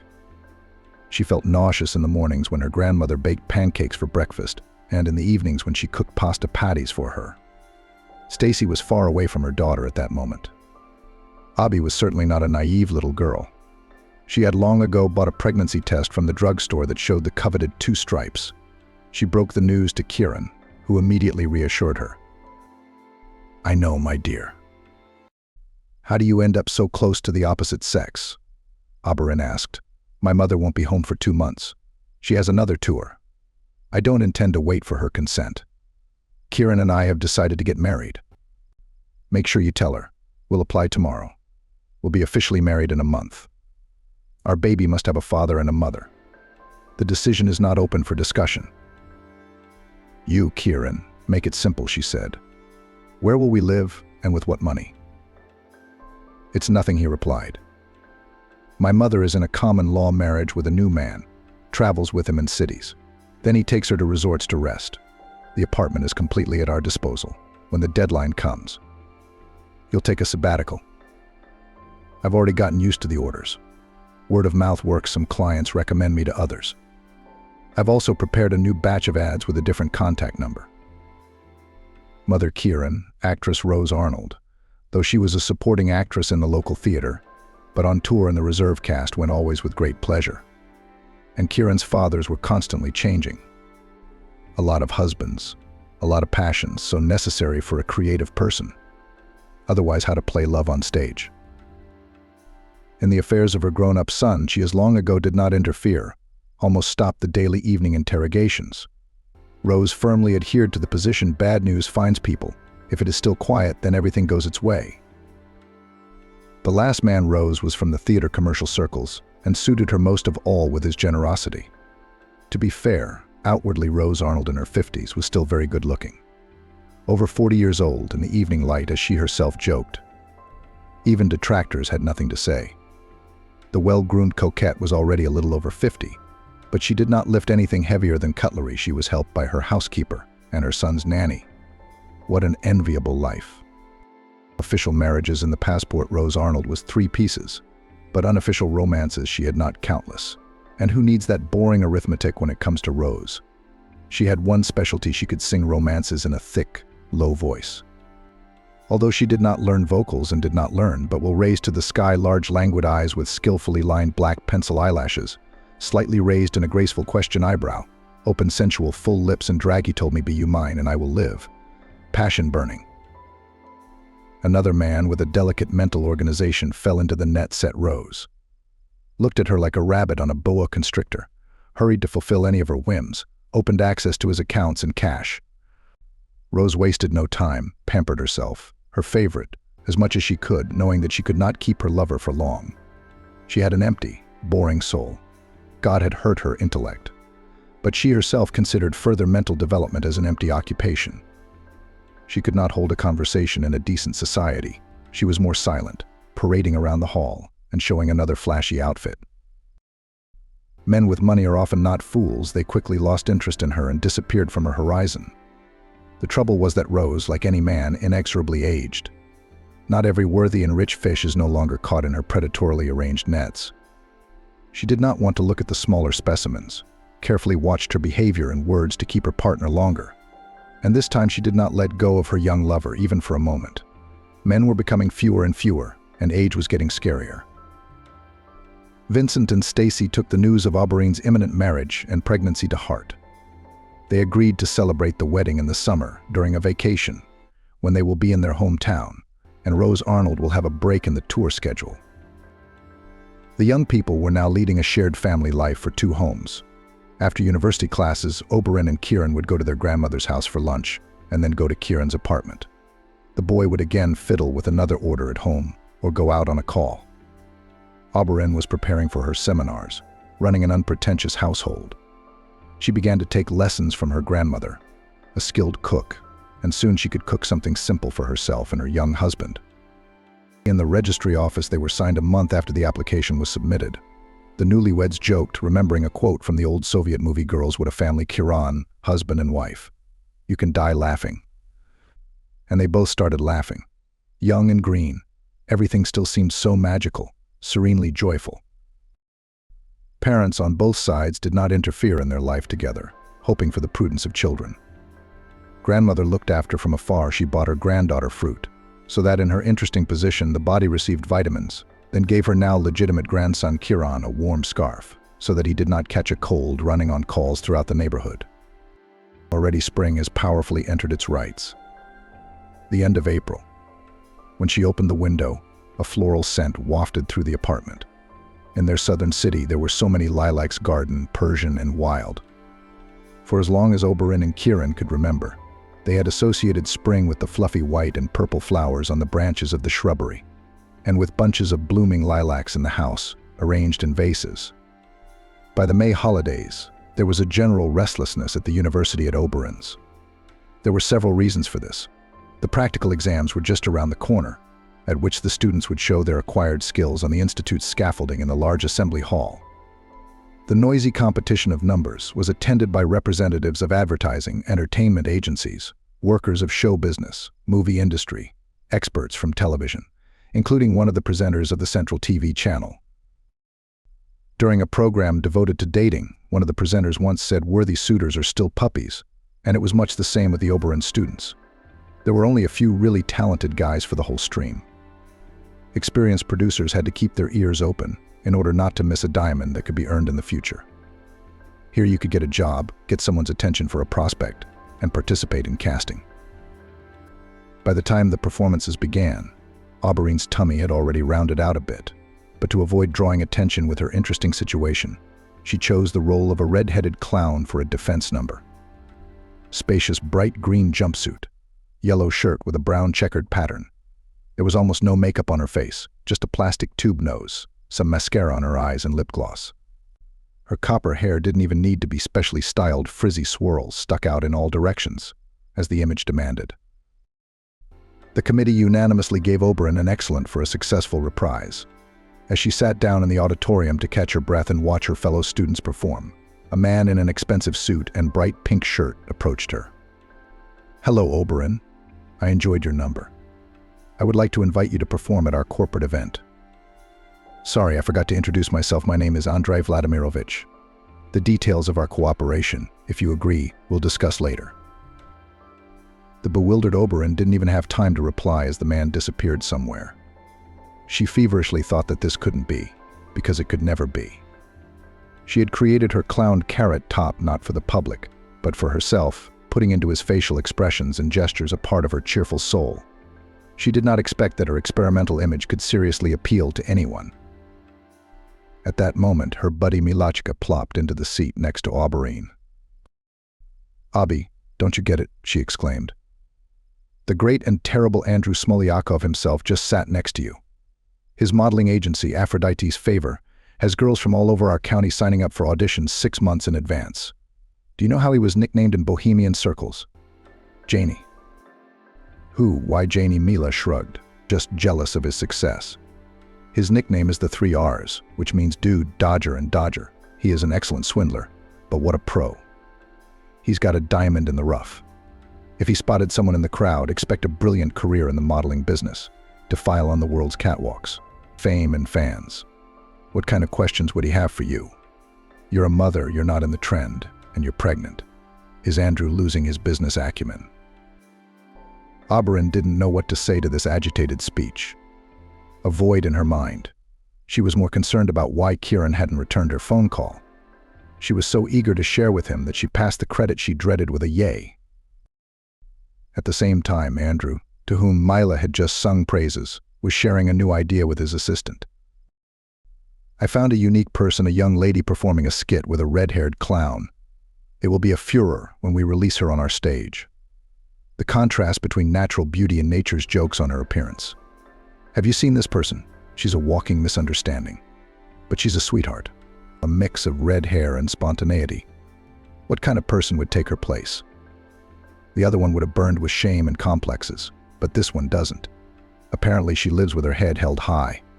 I even saw a wedding ring on her hand. Found a lover of such ugliness.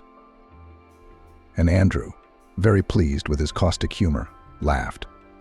It was good that the naive Abby did not hear his words. Although who knows, maybe Andrew's words would have hurt Oberyn, but would have saved her from a great misfortune. Andrew's assistant found the young woman the very next day. The background information was as follows: a famous modeling agency was planning another show. Oberyn's task as a red-haired clown was to entertain the audience in the pauses when the models from Andrew's agency would be changed into the next outfits from the collection of a local designer. The action was to take place in a fashionable hotel, stylized as a medieval Gothic castle. All the capital's bowmen was to gather at this outlandish performance. Oberyn, who for participation in the show was offered a fabulous fee by student standards, was not afraid of the stage and the audience in a huge hall with velvet armchairs. But the hotel complex itself struck her at first sight with its mysterious atmosphere. With her exuberant imagination, she immediately imagined nightly tournaments, beautiful ladies in lavish dresses, balls, intrigue and unearthly love of imaginary heroes. Oberyn did not move through the halls like a bear this time. She had even muted that ability. She walked like a fairy with a magic wand in her hands, mentally touching people and objects, immersing them in the fairy tale that was already being born in her head. On the improvised catwalk, everything happened exactly as Andrew had planned. The fashion collection was done in black and white colors. It had a cold, sharp, steely sheen. When a red-haired clown appeared on stage during the breaks, the difference in theme was so great that everyone involuntarily admired again the talent of the young clothing designer and his innovative views on how femme fatalists should look like. The intended effect was 100% realized.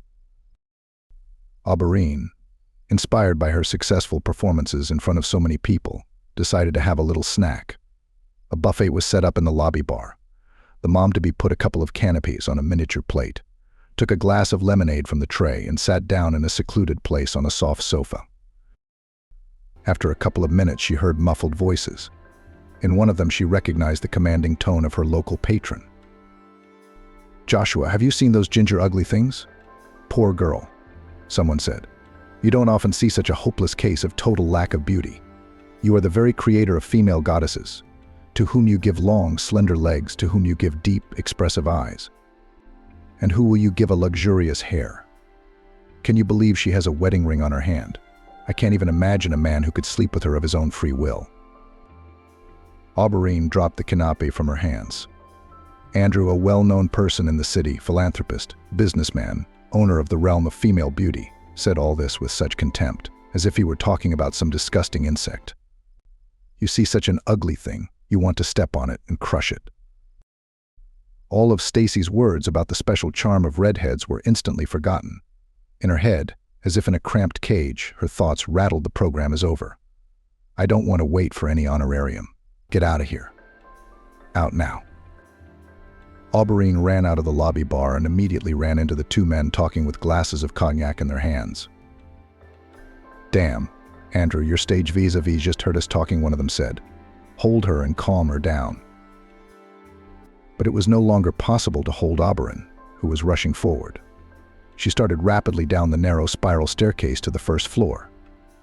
The wrought iron railings beneath the smooth, shiny handrails were all decorated with graceful roses, so skillfully crafted that they were indistinguishable from real flowers of royalty, with buds, leaves, and thorns blooming. Near the next flight of stairs, the wide pants of his stage costume caught on one of the sharp metal branches below. The red-haired clown was still running desperately downward, but the sturdy fabric was already caught on the metal. Oberon flailed her arms ridiculously in the air, and like a puppet, she was hung from the treacherous piece of jewelry. The last thing she felt before she lost consciousness was multiple jabs of something hard in her chest, stomach, and legs. Drops of blood instantly began to appear on the steps. As the crowd rushed to the scene, the picture was gruesome. Hanging from the metal rose pattern under the railing was a bright redhead named Oberon. Only now she wasn't laughing at all, nor was she uttering funny phrases in a ringing voice. She was bleeding, and no one would ever know that a few minutes ago the heart and soul of this young woman had been bleeding, just like that. The ambulance arrived quickly. By then the hotel guards had already pushed the curious away from the scene of the accident. They were afraid to take Oberon down the stairs without medical intervention. The sight was horrific. Local paparazzi were sneakily clicking their phones, trying to get sensational facts that could then be sold to the media and the yellow press. There were many amateurs before the media. Someone was rubbing his hands together, rather rubbing his hands that Andrew was proud of it, and now it would take a long time to wash off. After such an incident, his reputation will be tarnished, and the whole business may be shaken if it turns out the racy background of what happened. Everyone was curious to the point of goosebumps, what pushed this handsome red-haired clown to run like Cinderella, whose time is running out at. At the hospital, Oberon went straight to the operating table. The baby could not be saved. Andrew, who learned that the red-headed clown he had hired was pregnant, grabbed his head. He had a long talk with Joshua, whom he persuaded to keep quiet if they were called to the police as witnesses to that violent conversation. The modeling agency had paid in full for Oberon's stay in a private room, where now and then throughout the day couriers came by with baskets of fruit, juices, chicken broth, and then other meals from the best restaurants in town. To meet with him, Oberon refused flatly. Only his assistant was allowed to enter the room, who brought a fee and an impressive bonus, ostensibly for the inconvenience caused. The already recovering young woman said to the employee Andrew, "As cut off, don't let your boss shake with fear."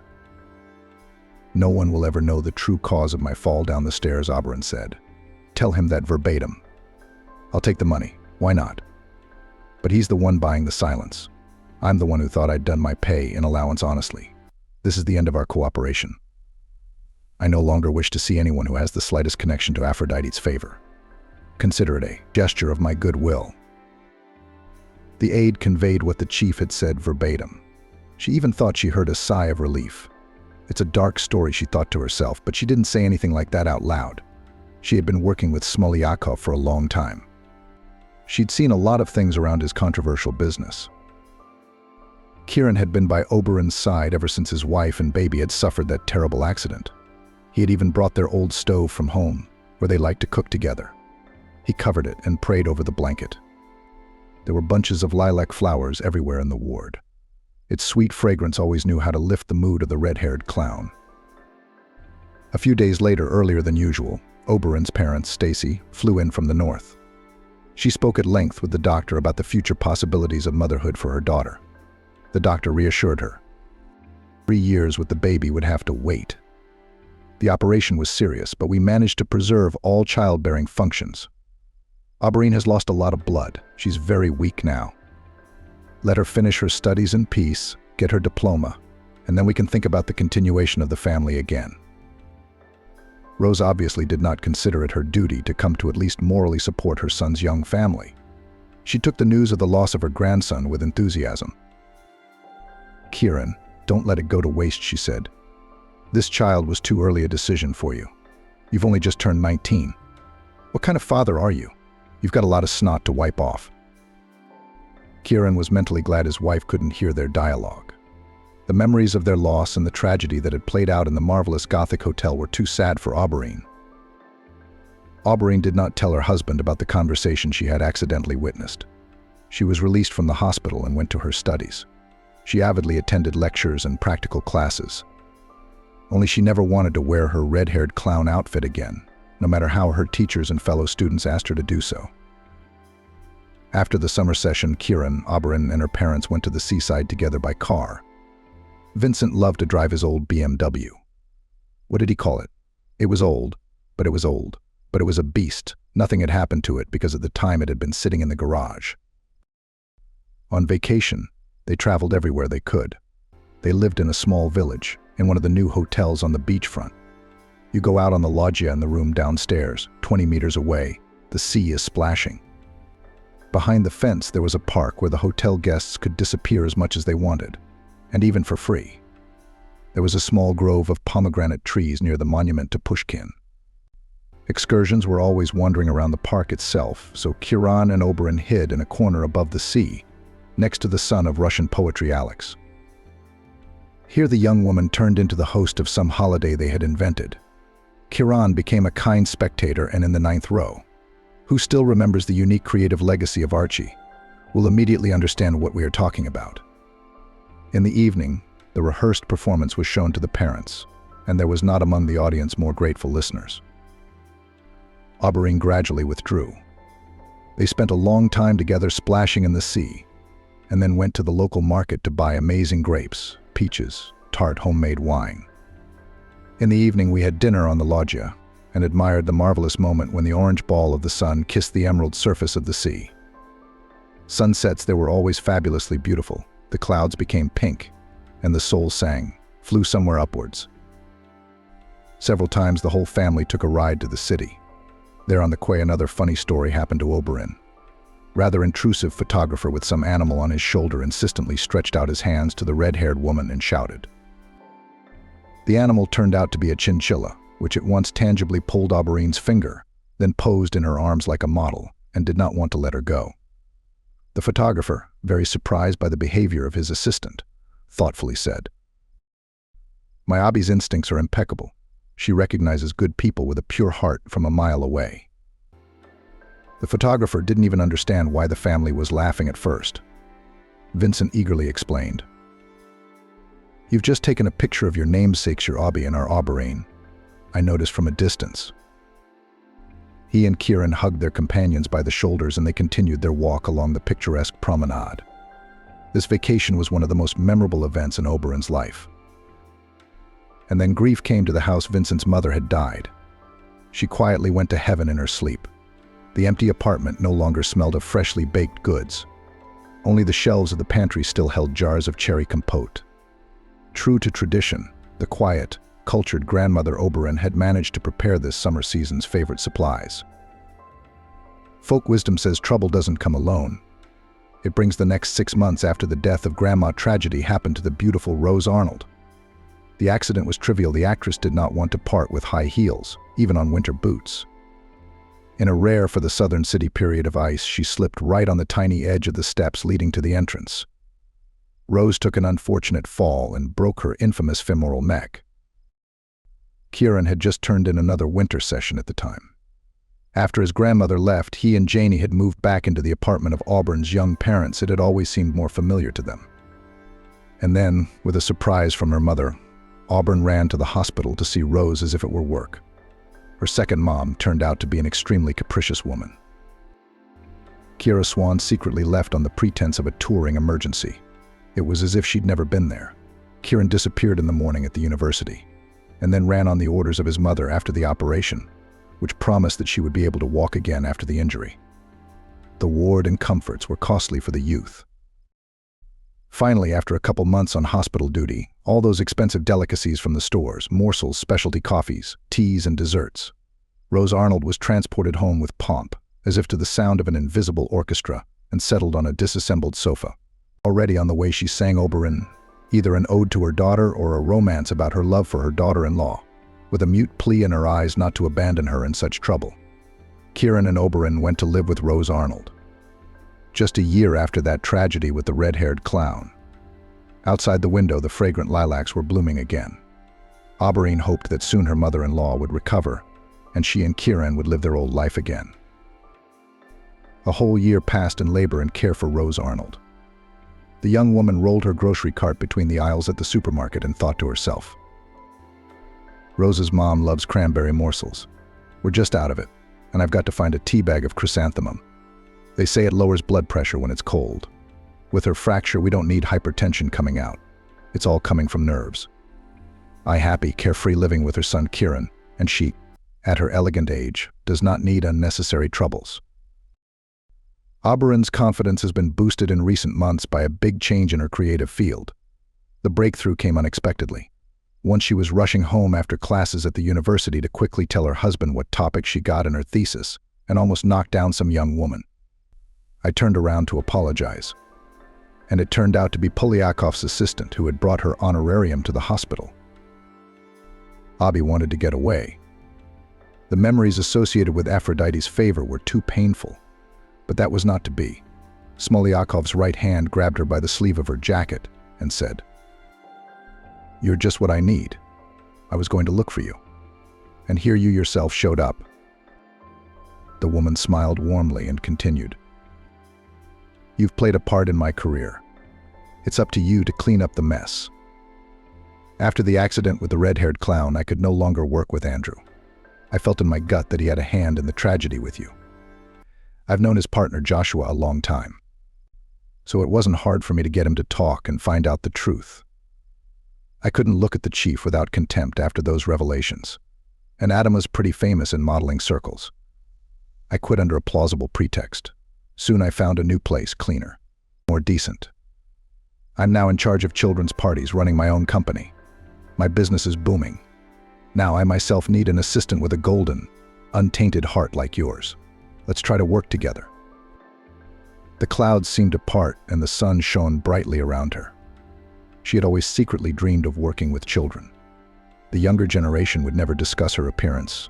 They would just enjoy the show. For a new part-time job took up with great enthusiasm.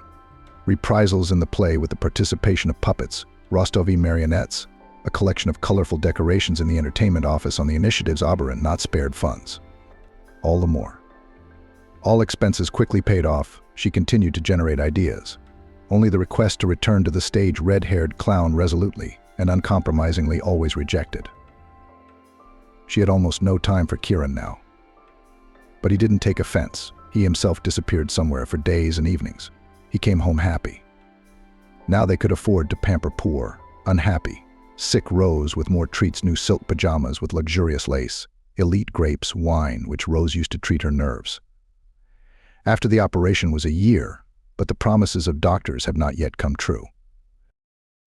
Rose Arnold did not leave the sofa, to which Janie all the time carried trays with the next wishes of her mother-in-law. The woman was clearly not suffering from a lack of appetite or requests. At the bus stop near her mother-in-law's house, Oberon saw a girl carrying fragrant lilac branches. The purple, fragrant flowers looked a little sad. They wanted to drink, to be in a moist environment. But passers-by were bustling past on their own. No one was going to buy lilacs. "How much do you want for spring happiness?" Oberon asked the young saleswoman with a smile. "How much would you give for a date with spring?" The girl cheerfully picked up the game. Oberon, who had just today received a fee for another series of birthdays, was generous, taking out a $1,000 bill from her purse. After thinking about it, she added a large Belgian chocolate bar. She was treated to it today by one of the moms of the kids who were guests at the children's party. The girl did not break down and gladly took both gifts. She tried to give Oberon the whole set of obviously barbarously broken lilac branches. The woman gave the young flower seller another warm smile and gave her a final pep talk. "Soon people will start coming back from the day shift. A lot of people like lilacs. You'll sell all you can get in no time. And I'll have enough for this many branches. Good luck, my friend." The rest of the way to the apartment, Oberon kept bringing lilacs to her nose. Her snub nose greedily inhaled the sense of spring's awakening to life. How fortunate that today's holiday had been moved 2 hours earlier. She was able to free herself at an unscheduled time. Now she would put the dough for the cookies of her grandmother's famous delicious scones. She'll probably have time to boil some borscht too. She hadn't spoiled Kieran with a home-cooked meal in a long time. Both of them had no time. They sat on half-finished products. Only Rose Arnoldovna, who had been ill for a long time, drank fresh, strong broths. She's a sick person. She's supposed to be on the payroll. I tried to open the door to the apartment quietly. Her mother-in-law liked to take a nap during the day. Why bother her? On the threshold, she froze when she heard the ringing voice of her second mother, not pitiful as usual. Bella, my dear friend. That's me. All on the main roles in the theater did not take. But in vain in me died a great actress. For 6 months I've been playing that nasty Oberon by the nose, and she doesn't know a thing. Oberon turned into a mute question. Guess what? Rose Arnold was on the phone with her pal, a makeup artist from their theater, a talented actress. You know, we paid for the surgery back then. Well, I'm back on my feet, but I can only walk around the apartment with a stick. And that's only when I'm home alone. Oberyn, although my sister-in-law is easygoing. I just got a job. I'm about to graduate. Hunt will be looking after me so diligently. Even then, she continued, flicking her lighter and lighting another cigarette. Oh, how good it is that this is not a crypt. Red-haired Berzina didn't give me a grandchild then. As I imagine that now there would be one more of the same ugly redhead walking around the apartment, my heart would go straight down. How my Kieran started earning good money. Wouldn't you recognize him? He's grown up. He's handsome.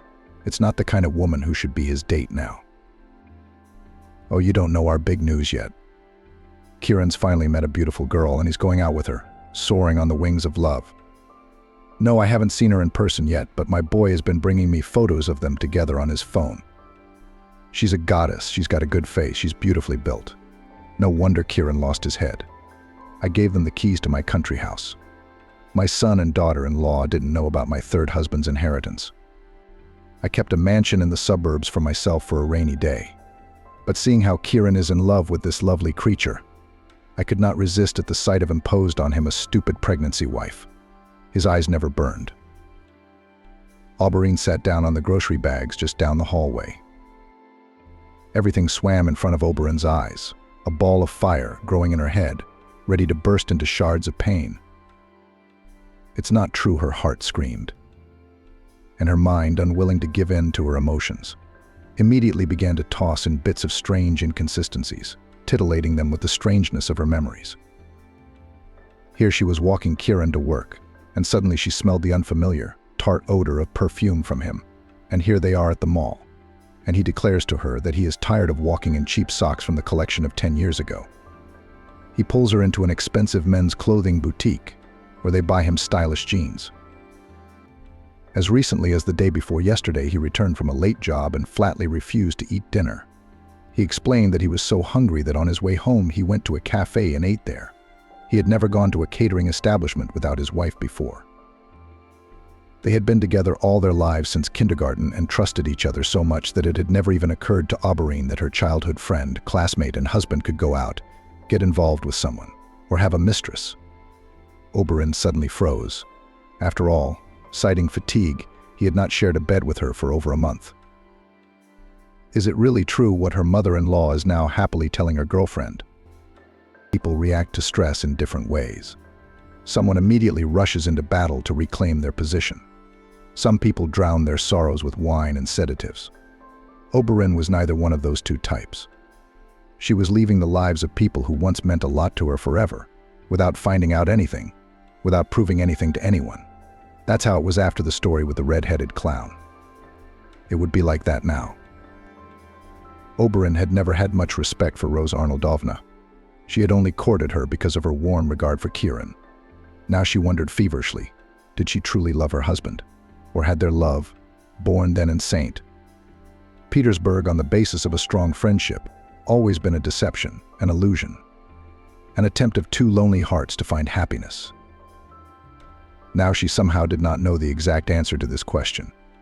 Kieran had always been there for her. They had always been inseparable since childhood. What is passion that burns everything in its path? Oberyn probably didn't know. She still hadn't lost the ability to find excuses for her unexpected friend in every situation. Or perhaps that aged complex that she was utterly devoid of feminine appeal had risen to the surface again to plunge her into a new abyss of doubt. Now she would quickly find the keys to her grandmother's apartment in a drawer and go there to heal her mental wounds. In a month, her parents would arrive from up north. She shouldn't say anything to them yet about her life changing so drastically. Kieran really was in love. He was in love. Tana was one of his clients. A first-year student, she was in a big city for the first time, where her parents had rented her an apartment. She couldn't figure out the latest model laptop on her own without her elders. Kieran, who had recently turned 21, seemed very big and mature compared to the 18-year-old fragile girl. He was about to defend his diploma, and here was a freshman. While he was dealing with her machine, she brewed him a wonderful coffee, made a mountain of delicious sandwiches, and all the while she was seen hovering around him like a light bird of paradise in her colorful kimono. His Oberon always walked like a cute, leering bear. Tana flew around the room gracefully, enchantingly. Impressed with his new client's appearance, Kieran asked to visit the next day to see if his lovely apprentice had mastered everything. Tana looked at him with wide-open, admiring eyes, the color of blue topazes, aquamarines and sapphires at the same time. Tana's parents are farmers, but they did not let their daughter close to the quiet farm, even though she lived in the countryside. In everyday life, except for potatoes or fried eggs, were not financially strapped. She ordered food in cafes or bought it on the way to the institute after classes. Tana was dressed with a needle, everything new, fashionable, stylish. She stood firmly on her feet. Farmers had already changed the furnishings in the rented apartment for her daughter, and every weekend they loaded a trunk full of natural products and brought them to the city. Her schooling was average. It was not the same thing to sit on the internet on social networks, to walk with friends and messengers, to communicate. She accepted Kieran's advances favorably. After a week they found themselves in the same bed, and then Tana showed him such aerobatics that he was confused. Such stunts with his wife he did not know. Tana was such a thing and obviously had a lot of experience. It was impossible to say that Kieran was not troubled by his conscience towards Oberon. He returned home late. A satisfied Rose Arnold had clearly been fed, sitting almost happily by the television, occasionally snacking on candy or tobacco smoke. Oberon herself was already asleep, having remembered to wrap up dinner for her husband so it wouldn't get cold. Kieran thought he was swearing to himself with his last words, promising himself to end it all at once. But as soon as he found himself in Tana's arms again, he forgot about everything in the world. Once, when Rose Arnold was in a particularly benign mood, he could not withstand the oppression of his radiant happiness and confessed to his mother that he was dying of love for a young girl. The woman, cynical to the core, asked him, "Is she even of legal age? Is this your new girlfriend? Make sure there's no trouble in that department. You've been asleep for a long time, haven't you?" Kieran nodded.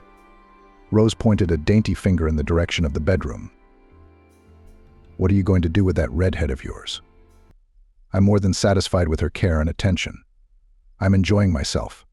Even my injuries are hardly bothersome. You, my lovesick falcon, tell you what. You have many mutual acquaintances in our city. Even you with your mistress, your wife, did not tell you.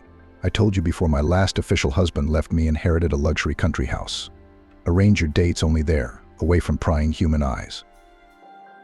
Your girlfriend Tana will love it. You can be sure of it. And it's only an hour's drive from town. There's a woman looking after the house now.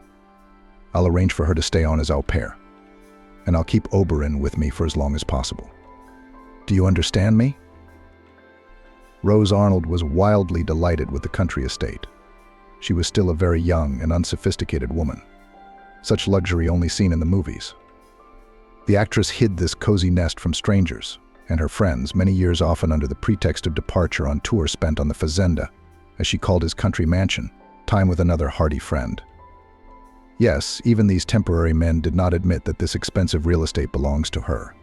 Such a tidbit could turn any seemingly in love man into a real Alfonso, hunting for the treasures of an aging beauty.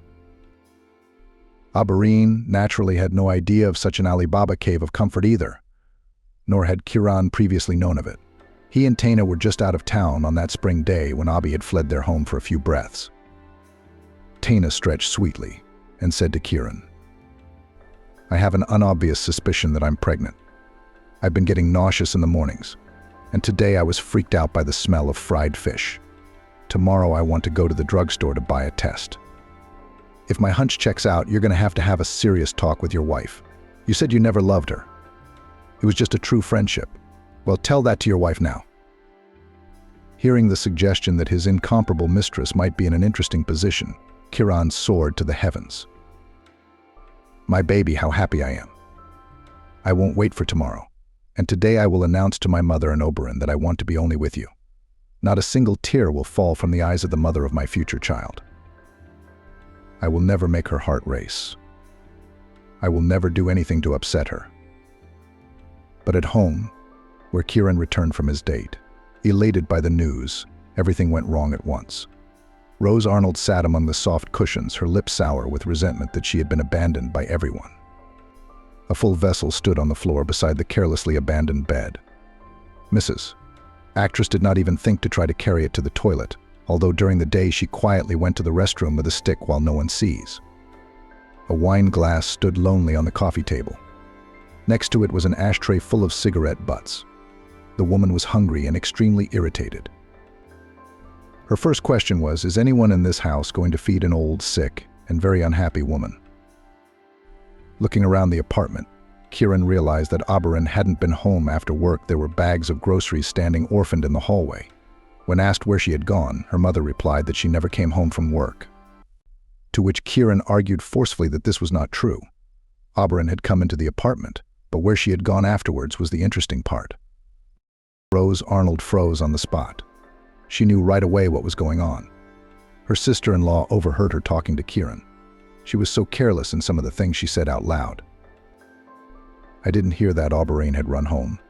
Well, whatever unforeseen circumstances caused her to leave again tonight to run errands. Let's wait. She'll be back soon," said Rose. Rose Arnold hoped to herself that her sister-in-law would come home soon. Where will she go without her and Kieran? That fat redhead, thought the actress, graciously allowing Kieran to make her a cup of tea, drink, and sandwiches. Then she dozed peacefully to the quiet sounds of voices on the television. She slept peacefully that night, unable to imagine that tomorrow morning her life would begin anew. Abby jumped out of the driveway so quickly that she didn't even realize at once that the weather had worsened. It was drizzling a nasty little rain, and the seemingly generous warmth of spring had suddenly disappeared. In addition, there was a penetrating wind that chilled me to the bone. The girl from the orphanage was still standing alone at the bus stop. The chances that she would get lucky again were vanishing before her eyes. "Why are you standing in the wind? You'll catch a cold and then lie in bed with a fever, won't you?" stopped the woman near the girl. "And who needs me? That with a fever, that without it," calmly answered her lilac lover. And from this point, be more specific, grabbed her by the hand, Oberon, and dragged her behind her. "Let me in. How insistent are you?" The girl fought back weakly, trying to wrestle her already numb arm from Abby. "Everyone in our orphanage is abandoned. Everyone is abandoned. Everyone's parents don't want them. Why should strangers pay attention to us?" At first, Abby stopped like a dummy. Then she realized there was no food for the two of them at Granny's house. Her old things, whatever they had, would be there. It's enough to get by for a while, but money's tight. We have to go to the supermarket again. We'll figure out who's needed and who's not needed later. In the meantime, come and visit me. Don't worry, I won't hurt you," she grumbled. "What's your name? Woe is me." "I am Esmeralda," said the girl. "And I am 12 years old." 12? Abby looked at her puny figure doubtfully. "I wouldn't give you more than 8. It was the sickness that wore me out," she explained easily. "That's what my mother used to say until she gave me up." A new tangle of questions began to form in Abby's mind. It was a good thing they were already approaching the store. Otherwise, she felt the strength to digest her emotions begin to run out. In the warm room, they picked up everything they could fit in the cart. Pears were already $0.05 each, and Abby kept stacking and stacking bags of fruit. Marmalade, large pineapple, oranges, grapes, bananas. Smoked sausage, some kind of uncomplicated cheese, milk, butter, sour cream flew indiscriminately next. They completed the still life in the cart: buns, pastries, fresh vegetables, pasta, and cereals. "Do you respect cheesecakes and semolina?" Oberon asked the girl with interest. "I am not capable of serious culinary feats. I'm already independent. I can cook anything: potatoes, eggs, sausages, or wieners, Esmeralda replied. But at home they sorted out their purchases, and Abby was glad in her heart that she had kept the habit of not turning off the refrigerator. It came in handy now. They needed electricity. Dinner was a quick four-handed meal. At the table, Esme explained to Abby what her words about the orphanage had meant. America has many sick children with rare diseases. Treatment is most often beyond the means of their parents. But many dads and moms fight their little ones to the end. Not all of them. There is a layer that over time loses patience, does not see the prospects, tired, doesn't believe it can ever end. They come in and file a parental rights waiver for people like me. I've been treated pretty well. I could live many more years on specialized medication, but my mom wouldn't even inquire about the cost. She said, "No, Esme, I can't stand to see you suffer any longer. All these procedures, endless injections. My heart bleeds. You're so thin, so pale. I'll leave you here at the boarding school, and I'll go home to the village." The farm is unattended there. I had to give up chickens, cows, and goats. I'll show you at home. Mother bought a lot of treats that day.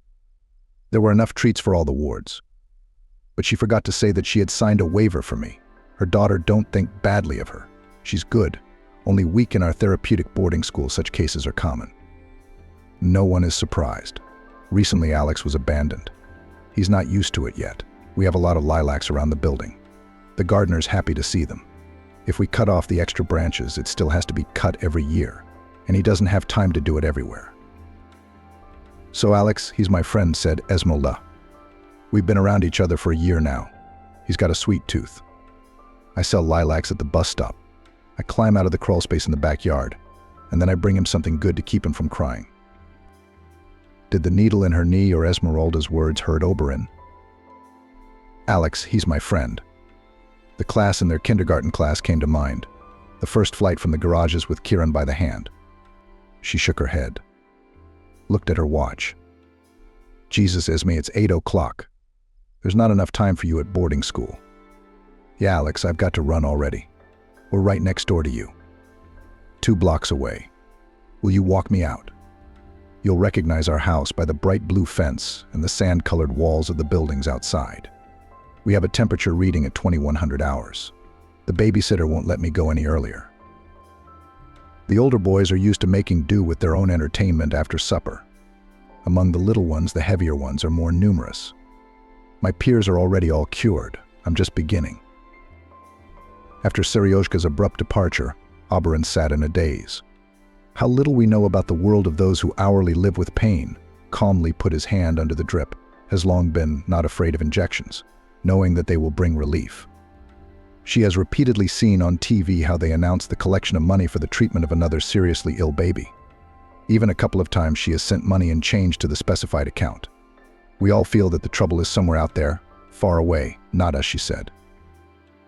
"Tomorrow I'll have to talk to their agency about holding a charity party for these kids, something to pamper the poor in their bleak existence." And she also thought about the fact that parents who abandoned a child alone with a disease are traitors. There is no forgiveness for them. Misunderstanding. Meanwhile, Kieran puzzled over where Oberon could have gone. There was no way his wife could have found out about his affair with Taina. He had no contacts of anyone with Oberon's new job, and in his speculation he decided to call Taina. "Kodak, have you decided to let me know that you've already talked to your wife about us?" His favorite Rose asked him at once. And what was her reaction? "She's as good as gone through the ground," Kieran answered her. "Oh, and where will your redhead go?" "I'm sorry, she's not a beast at all. Who needs her?" Rose pouted her lips. "Taina, keep me posted. It's time for me to wash my hair. The girls will be in soon. A fellow student has the sniffles and we were going clubbing tonight," Kieran said. He blew his nose into his eye in the night and then pulled his jacket on. It was still raining outside, so he went looking for Oberon. Started, of course, at Oberon's parents' apartment. Maybe his wife had an urgent need to go there for some reason, and she was late with her business. A faint light was clearly visible behind the light curtain in the kitchen, despite this late hour. It took Kieran a couple of seconds to get to the 3rd floor. At his call, Janie opened the door at once. "Don't bother, Kieran, you're not going in the house. What's wrong?"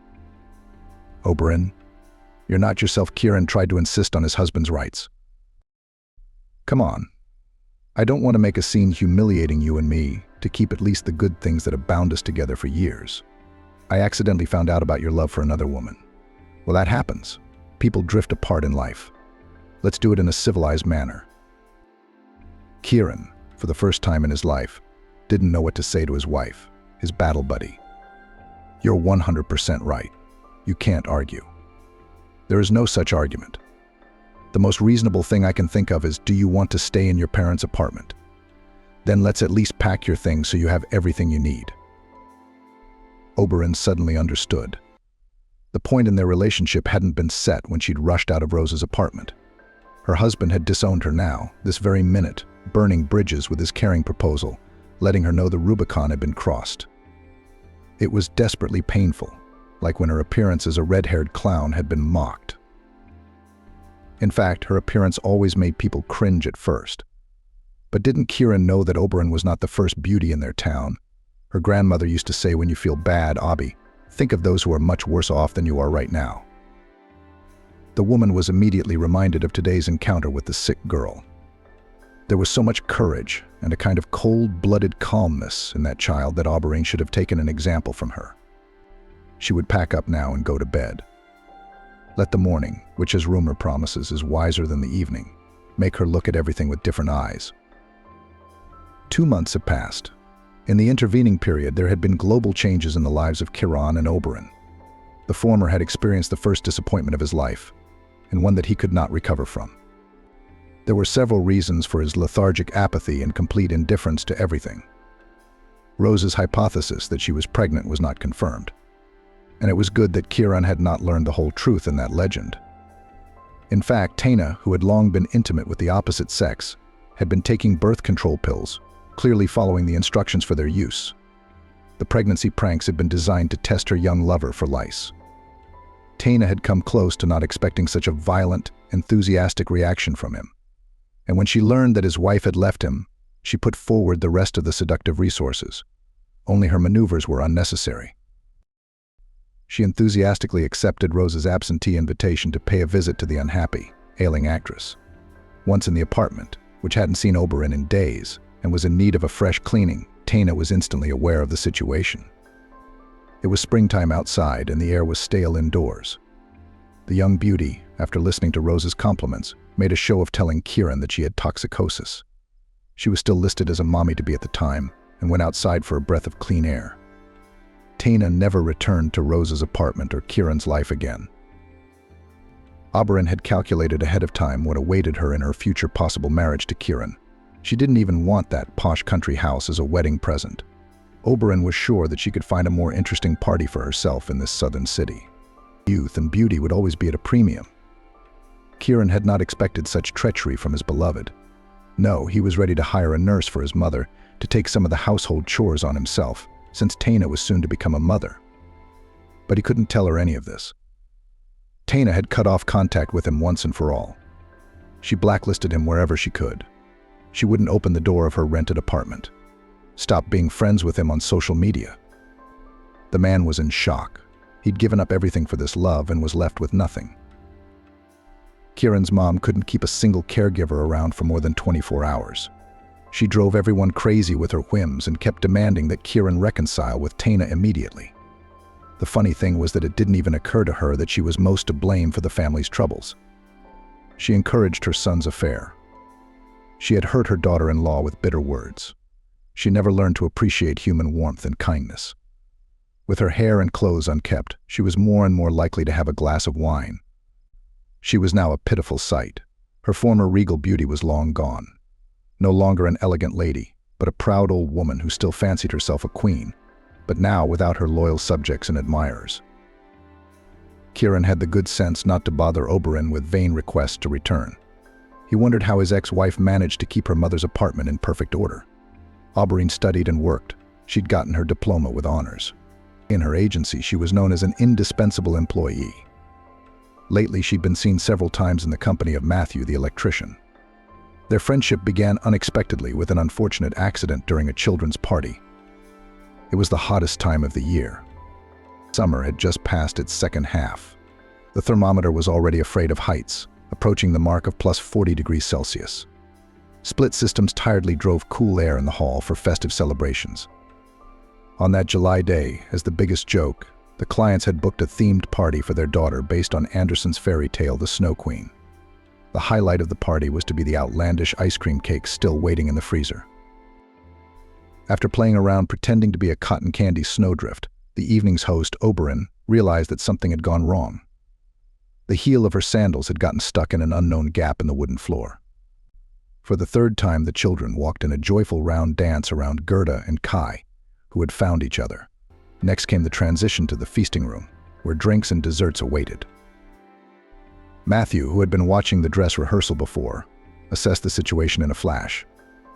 The ex-military man, who had excellent physical fitness, a real giant with hard, as if carved out of stone features, picked up Auberine in his arms, deftly pulled her feet out of her sandals, and as if nothing had happened, brought and sat her at the table with the children to the applause of the audience. "Matthew, help me out," she smiled warmly at him. I was at a loss, I didn't know what to do. "It's a pleasure to carry such a wonderful woman in your arms." The usually unkind electrician mumbled, shook her hand in embarrassment, and then disappeared out the door. Auberine would not be rusty. She's not a nun, after all. The next day, the whole staff was already enjoying buns baked according to grandmother's old recipe, and the redhead whispered in the electrician's ear, "I baked them for you, Matthew. But there were so many of them, I thought I'd treat everyone." Matthew and Oberon often walked home together from work. One day, out of the blue, the woman shared her idea with him. "I'm friends with a girl from a children's treatment center. Auberon is friends with an orphan girl whose mother gave up her parental rights. Oberon finds out what documents she needs to gather to formalize the girl's guardianship. However, she was persistently advised that the girl would be better off with a full family, since Auberine had just divorced her husband." "Already divorced," Auberine explained. "Did I hear you were married?" Matthew wondered. "I'm not one to court a lady with a wedding ring. Would you take me on as daddy to your little friend?" "I'll think about it," Auberine smiled slyly at him, looking a little like an oddly ginger-colored bear. "But I promise I won't be thinking for long." And she laughed out loud. At home that summer evening, Oberon pulled a round box out of an old dresser. There was no exotic lady's charm hidden inside. Here lay a red-haired clown costume. Tomorrow, Oberon was going to announce to the girl that she would soon have a new home with a foster mom and dad. Such news was a celebration for both of them. So it was decided to announce it to the girl not as Oberon, but as Amelia the Red Clown. Let tomorrow in the children's ward of the orphanage will be a little brighter for everyone. Red-haired and desperate clowns, they are a bit of a magician. Just don't tell anyone about it, or people will torture them with requests for happiness. Happiness has to be earned. Otherwise, it's not real. Vivian decided to surprise her foreign fiancé and learned Italian, but accidentally overhearing his conversation. Before leaving the office, Vivian habitually looked at herself from head to toe in the large mirror by the door. Her blonde hair fell in waves over her exposed shoulders. The light dress beautifully outlined her slender figure. The length of her legs was emphasized by sandals on a low heel. The girl smiled at her reflection. Yes, she was completely satisfied with what she saw. She especially liked her own eyes, lately huge blue lakes, which now had a special light in them. They sparkled with joy, glowing with anticipation of happy changes. And love, of course. Yes, Vivian was in love for the first time in her 23 years.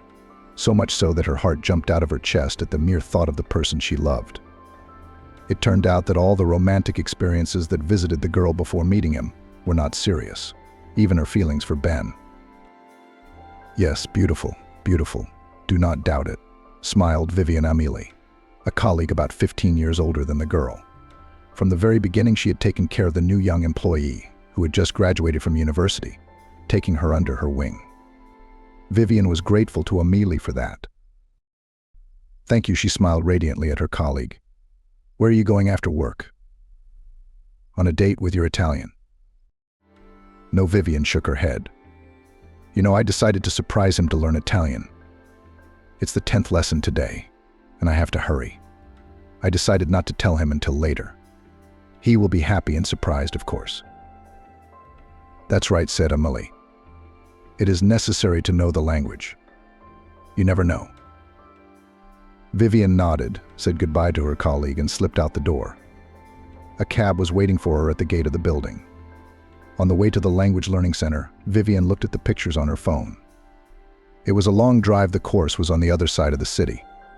There was no place closer. English was taught in many places, but Italian only in this center. Apparently the language was not so popular, but it was easy enough to learn.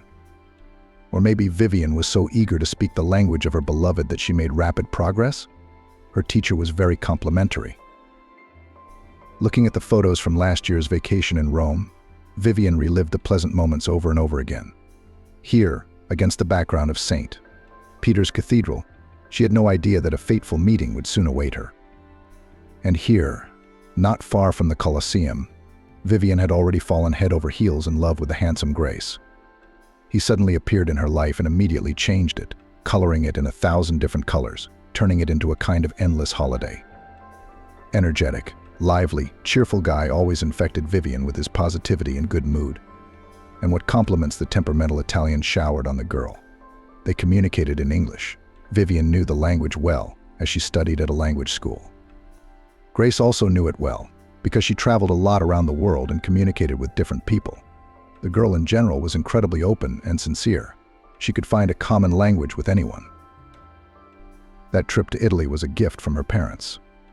The girl graduated from the University of Economics with honors. Actually, economics never particularly attracted her. Vivian liked to take pictures. She got great pictures. She preferred portraits. Many noted that the girl managed to emphasize the inner beauty and uniqueness of people. Yes, you are a real talent, more than once exclaimed Ben. The same Ben with whom Vivian was in love all her school years. But he only saw her as a friend. Between young people since childhood were warm, close relations, however, purely amicable. Girlfriends also praised Vivian in the photo and often asked to shoot them for social networks. Nobody takes pictures of me as beautifully as you do, Trixie, a neighbor and part-time best friend declared. There's no Photoshop required on these photos of you, because you're very beautiful yourself, Vivian smiled at her friend. No, Trixie sighed. I'm fat and I have a potato nose and small eyes. But in your pictures, yes, I'm beautiful. Too bad they're the only pictures. But you're really beautiful from every angle and in every light. Vivian knew it was true. Ever since she was a child, Vivian had heard people complimenting her on her looks. She was blonde with correct facial features and huge blue eyes, graceful, fragile, with translucent skin. Vivian herself would like her skin to be darker. But she did not even tan, no matter how much she used special creams. Friends and relatives chorused about the beauty and delicate appearance of her porcelain skin. So in the end, Vivian accepted her aristocratic pallor. Still, she had always liked swarthy people. They seemed bright, strong, incredibly attractive and beautiful.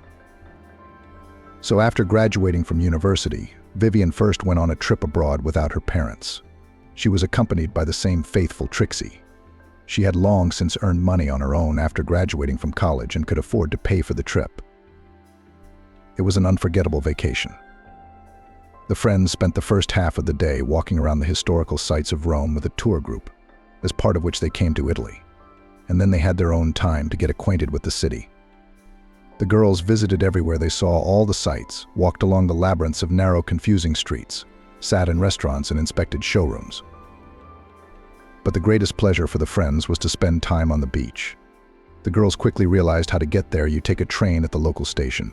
Half an hour and you are already in a paradise place with white sandy beaches, where turquoise waves roll up on the shore. My friends usually settled down under a free umbrella, of which there were always plenty. They took turns going to the sea, one to look after things, the other to splash in the warm waves. At one of these moments, when Vivian was left guarding the beach bags, he approached her. Vivian had long ago realized that her appearance, blonde hair, pale skin, is attractive to Italians. They are swarthy, with black hair, dark eyes. Blonde, for them, a miracle of wonders. The girl constantly received compliments on her appearance, and not only from men. Vivian, in turn, was charmed by Italians so friendly, smiling, and very, very beautiful. Vivian already had a lot of pictures of smiling, swarthy faces in her phone. You could make an exhibition. They were all so interesting, sincere, and lively. But Grace was special, the most special. Almond-shaped black eyes, a beautiful tanned body, a cap of curly hair the color of a crow's wing. Bright orange bathing shorts emphasized the darker shade of his skin. His arms and chest were literally burning with muscle. The guy had clearly spent quite a bit of time at the gym, but he didn't look skewed, just athletic. He then crouched down in front of Vivian, who was taking a salty bath, and smiled broadly at her. His cheeks formed charming dimples, which finally conquered the girl. "Hello," he said in not-so-perfect English. "My name is Grace. And you? How do you like the beach?" "I'm Vivian." From excitement, the girl could hardly form a phrase in English, although she knew it well since childhood.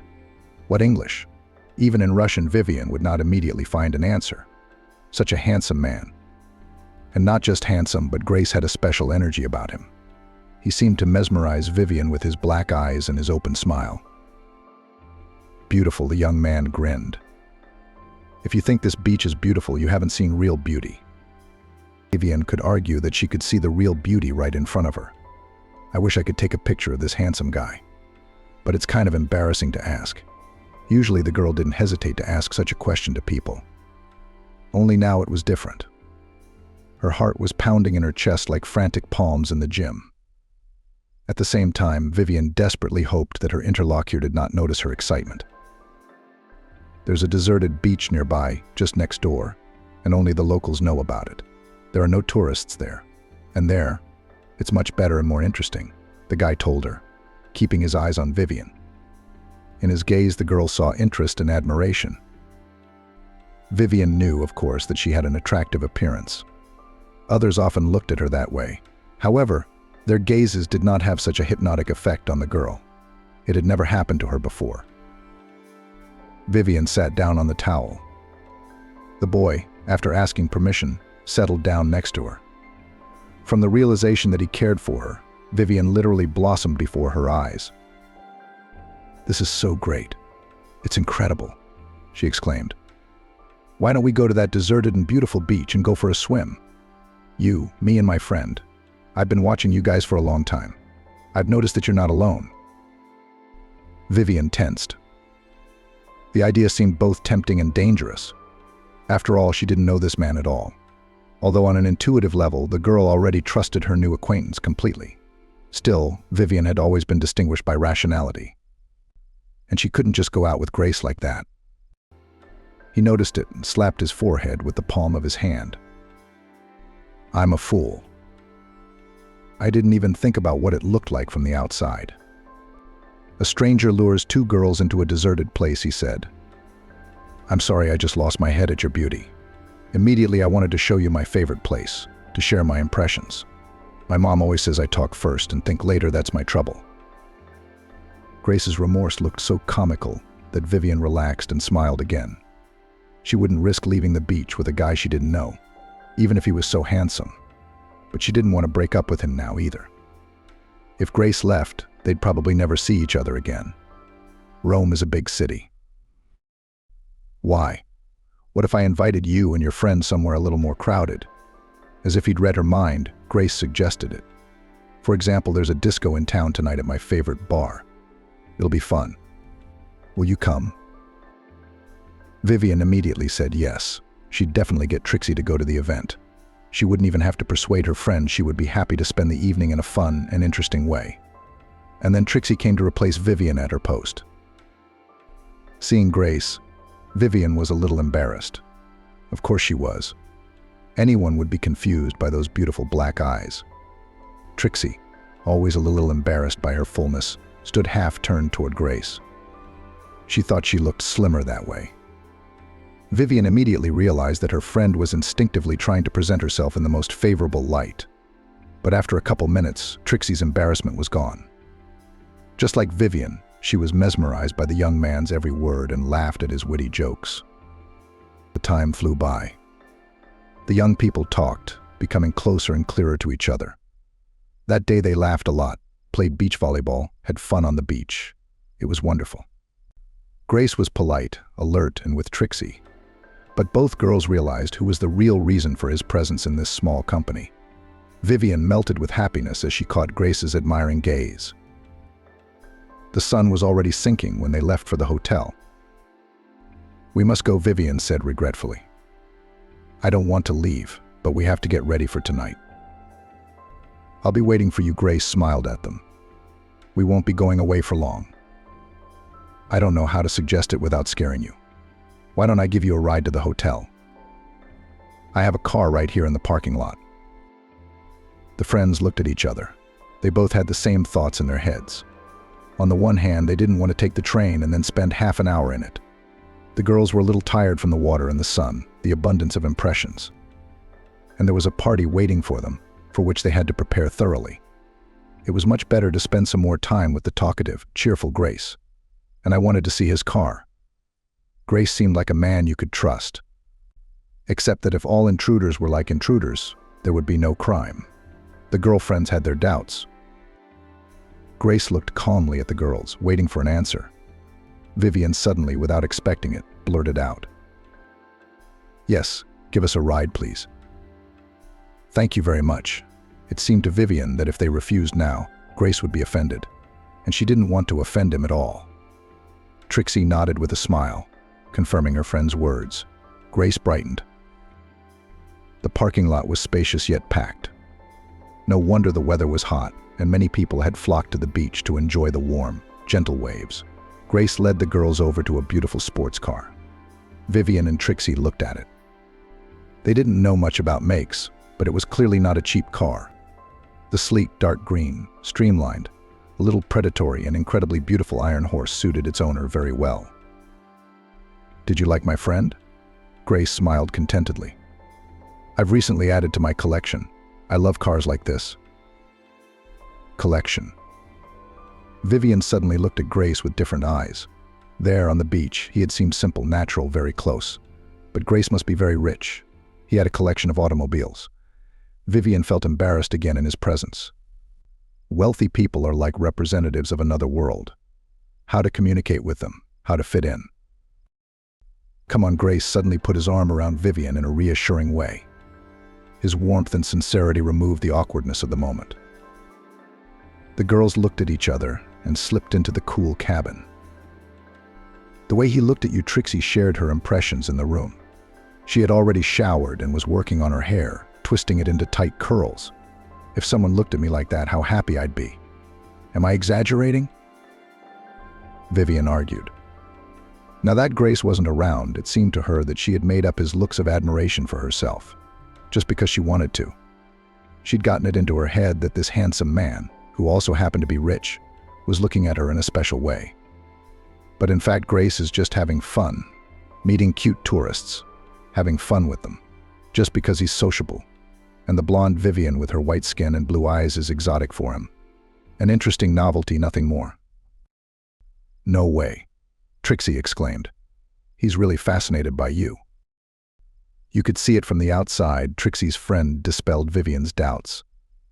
"I'm even a little jealous." "Don't worry," Vivian said brightly. She was very encouraged by Trixie's words.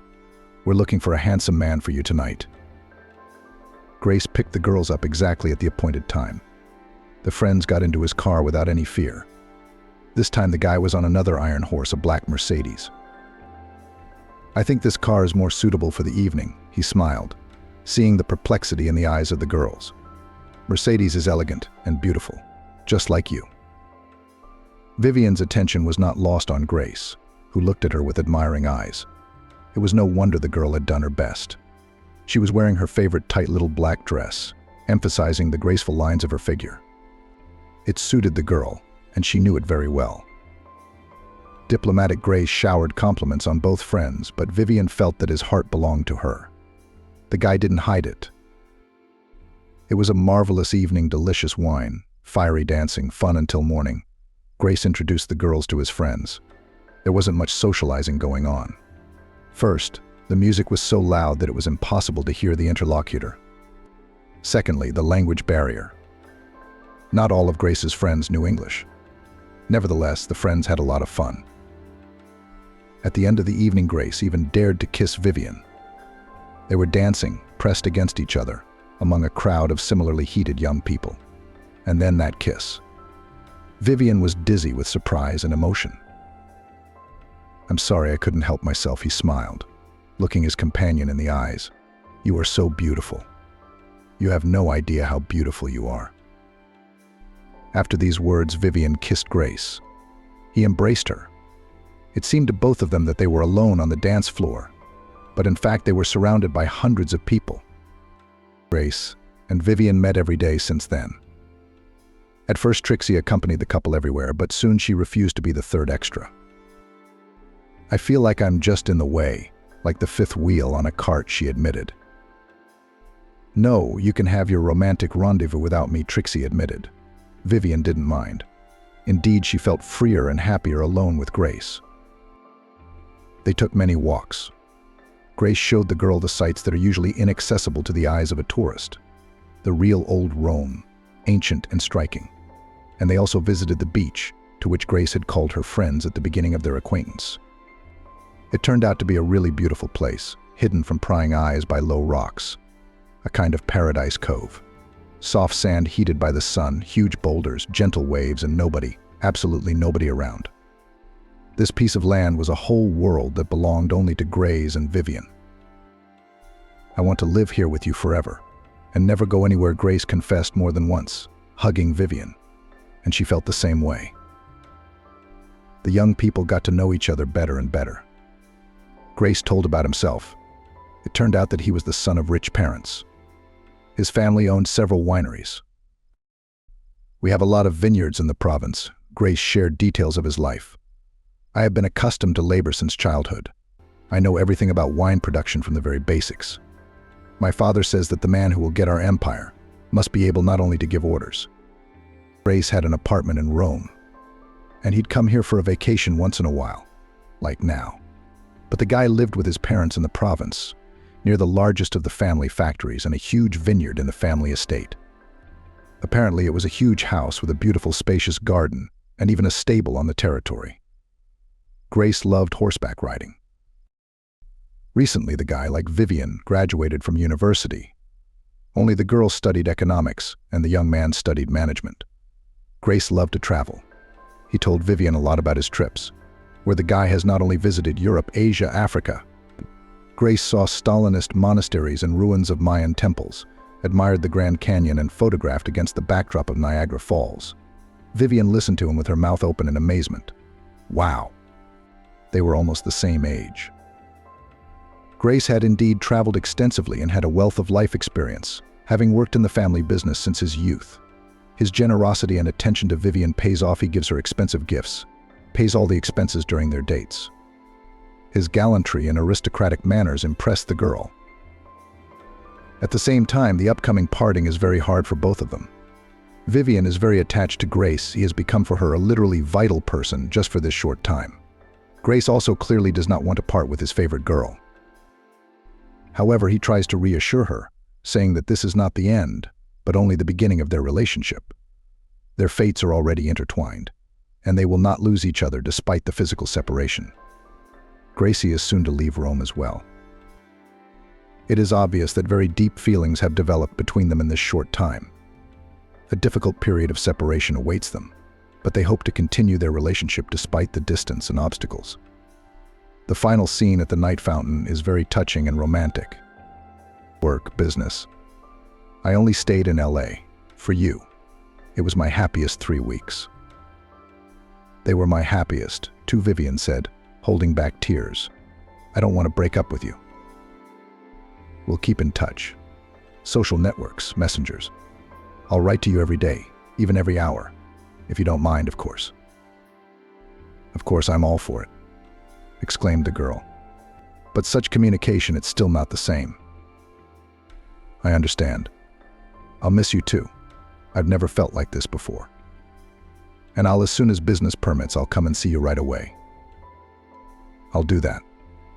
I'm looking forward to it. Vivian left in tears. Grace drove her friends to the bus station, where a tourist bus was waiting for them. For a while, the guy accompanied them on his sports car, and then he left. All the way, Vivian looked at the photo of her lover. She took it on the eve of departure at the same fountain, where she couldn't stand it and cried in the arms of a young man. Grace smiled from the screen of the smartphone, but in his eyes read the sadness of the upcoming long parting. It was the photo that caught Vivian's eye now when she was browsing through the gallery section on her way to the language course. The girl smiled, remembering the touching moment. It seemed then that the separation would be eternal. Vivian had been afraid. Very afraid that Grace would quickly forget her. As they say, out of sight, out of mind. Vivian even shared her fears with the young man that last night and introduced him to a popular Russian saying. "Well, I know another suitable phrase," said the boy, looking earnestly into Vivian's eyes. "Separation is like the wind, small passions are extinguished. But the big ones are only blown away. My feelings for you are so great that separation will only make them stronger and stronger. I miss you already." Grace kept his promise. He did write to Vivian often, sending cheerful messages, asking questions about her life, telling her about himself. Sometimes he sent her pictures of vineyards, sea, rocks. The lovers were constantly in touch. Surprisingly, Grace was right. Separation really strengthened their relationship. Young people recognized each other closer and closer. They became relatives, learned to feel each other at a distance. Grace periodically made surprises to his beloved. Hundreds of kilometers were not a hindrance for him. The guy often ordered the delivery of flowers and sweets. It was always unexpected and caused a smile and surprise to Vivian. She was pleased that Grace cared about her, trying to please her, even being so far away. On New Year's Eve, Grace gave her beloved a present. A courier delivered to her home an evening dress from a famous couturier. In it, Vivian, and went to the first corporate party in her life. There she made a real sensation. Men were lining up to dance with her. The lady did not refuse the cavaliers, but all attempts to continue the relationship stopped at the root. Her heart was no longer free. Vivian waited for Grace. He promised he'd come, so he would. The boy loves her so much. And Vivian was crazy about him. They're going to be together. Her parents knew about her daughter's relationship with a foreigner, but they didn't pay much attention to it. A holiday romance, Mom smiled. "I know how dizzying they can be. I know it from hearsay, by the way. Just don't count on anything. Relationships like that are quick to start, but just as quick to forget." Trixie, too, thought there'd be no sequel to the torrid affair. Californians are just temperamental, unlike our guys. They know how to woo. Grace is cool, but I don't think he's really coming. If he did, he would have been here a long time ago. I mean, it's been almost a year. But Vivian didn't believe what her family said. She knew that Grace was just busy. He was helping his father run his business. And that's not easy. Grace would come to see Vivian if he promised. There was a lot going on in the girl's life at the time. After returning from a memorable trip, Vivian got her first job in her life. Thanks to her father's connections, she was hired by a local oil company as an economist. The salary turned out to be such that the girl aghast when she saw the size of the transfer for the first time. "Wow. So now I'll be able to provide for myself. And with a lot of dignity," Vivian exclaimed. "Well, we have a very grown-up girl," said on the day of the first paycheck at the family dinner Mom. "Maybe it's time for you to move out and start living on your own."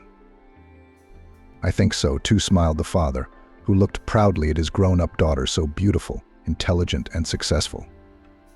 A successful outcome of parental care and investment. Vivian clapped her hands with joy, just like a little girl. She had had her own apartment for a long time. Her father had bought it for her when she turned 18.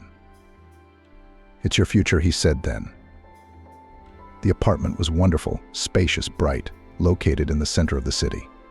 Vivian was afraid to imagine how much it cost. But then, as a student, she could not move into a new home.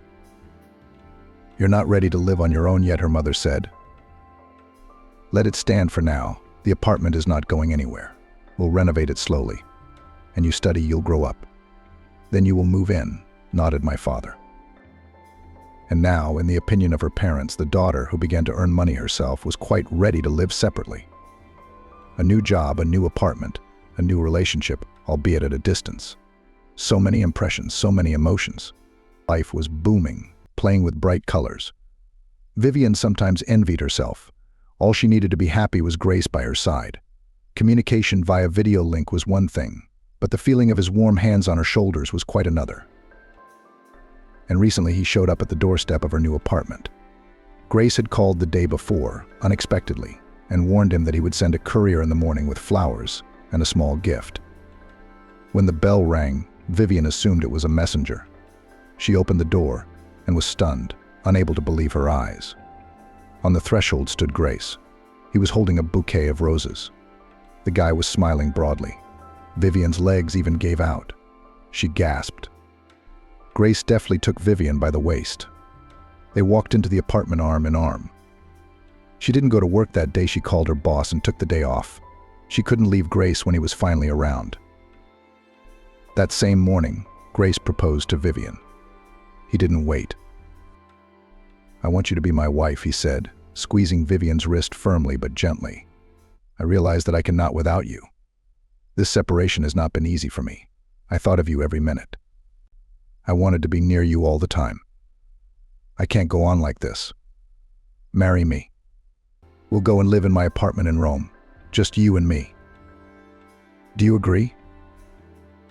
Vivian wrapped her arms around Grace's neck and kissed him instead of answering. Of course she agreed. Moreover, to hear such words from the lips of her beloved was her cherished dream, which was coming true right now. Her parents, having learned about their daughter's decision, of course, panicked at first. "How is it so? You will live in a foreign country, away from us. You never know. And what if they hurt you there?" Mom lamented. But after getting acquainted with Grace, my parents changed their opinion. The young man charmed them. They accepted the fact that the daughter will live in Italy with her beloved husband, and even rejoiced for her. And Grace generally liked everyone with whom Vivian introduced him. But you bet people are always attracted by sincerity, friendliness, sense of humor, energy. Grace had plenty of those. The only person who was not properly impressed by the handsome, wealthy Italian was Ben. Vivian frowned, remembering her childhood friend. He usually supported her in everything. How many times he had helped her out, protected her, comforted her. But this one was acting strangely. Trixie says it's jealousy. She says Ben's been in love with Vivian since he was a kid. That's why he won't accept Grace. But her friend is clearly mistaken. Vivian's been in love with Ben for a long time. What about him? He's only seen her as a friend from the beginning. When she was a teenager, she used to cry into her pillow at night because of it. What else could it be? She tried so hard to please her classmates. She chose outfits, did her makeup, tried to do her hair. And then she'd see him on the gymnasium in the arms of another girl. Was Ben the only one who found something in these girls? Vivian looked out the window of the cab as it passed the movie theater. How many times had she and Ben run here for horror movie screenings? Both loved such thrilling plots with unexpected turns of events. Vivian, of course, cowardly squeezed her eyes shut at the scary moments. Ben held her hand tightly, keeping his gaze on the screen. The girl hoped that someday in the darkness of the movie hall, her classmate would hug her. Maybe even kiss her, like his many girlfriends. But it never happened. "You're such a great friend," Ben said when Vivian let him copy his homework or help him with algebra. "You're so easy for me to talk to. Always accepting, always supportive. You're even better than the guys."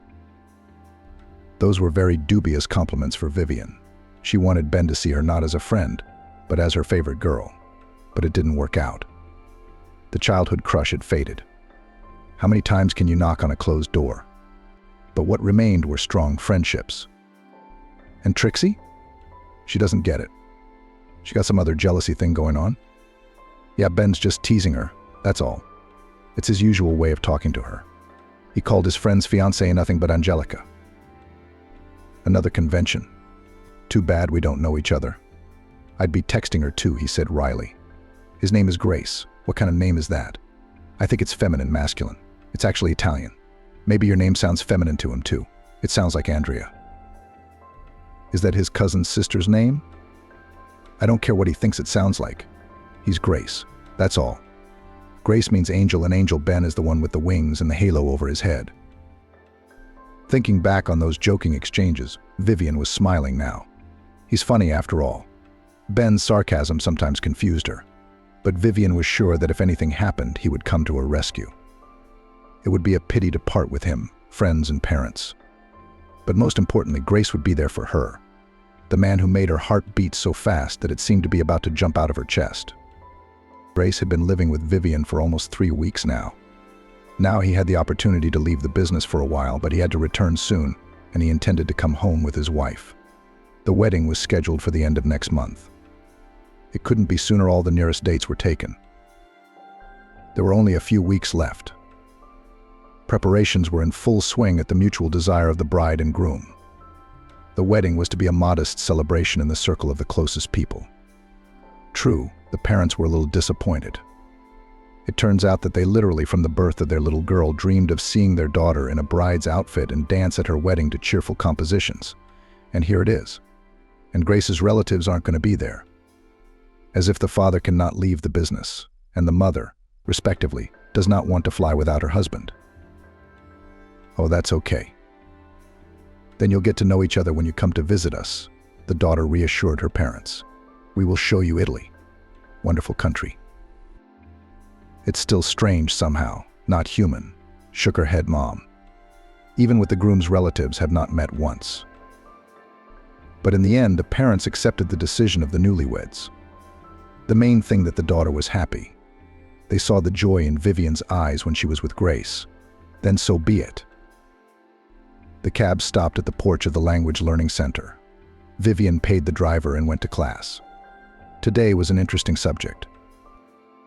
Vivian was beginning to understand Italian speech, but only when people spoke slowly and clearly. And Grace, when communicating in his native language, spoke very fast. Basically, a lot of Italians talk like that. When the guy talked to his relatives or friends via video link, they answered him at the same pace, quickly and emotionally. Vivian could only make out individual words, and the meaning of the phrases eluded her. That was all right. Rome wasn't built at once either. She would learn. True, Vivian did not tell her fiancé about her lessons. She was preparing a surprise for the young man. He would be surprised when Vivian once addressed him in the purest Italian. The girl was fluent in English and French. Probably because of this, learning Italian was so fast. Vivian was far ahead of her classmates, so she was transferred to the next level ahead of schedule. And now she had almost mastered the next stage. Vivian wandered leisurely through the park in her own thoughts. The wedding date was approaching. Grace was still staying with her. It was wonderful. While Vivian worked, he cleaned the rooms, cooked delicious Italian meals. Often he would greet his fiancée with a perfectly set table plates with the next culinary masterpiece, a bottle of luxury wine, even candles. Life with him resembled a magical, romantic, beautiful fairy tale. What would happen when they moved to Italy?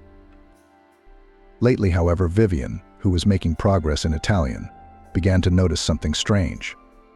Grace was often talking to someone, with a man's voice coming out of the receiver.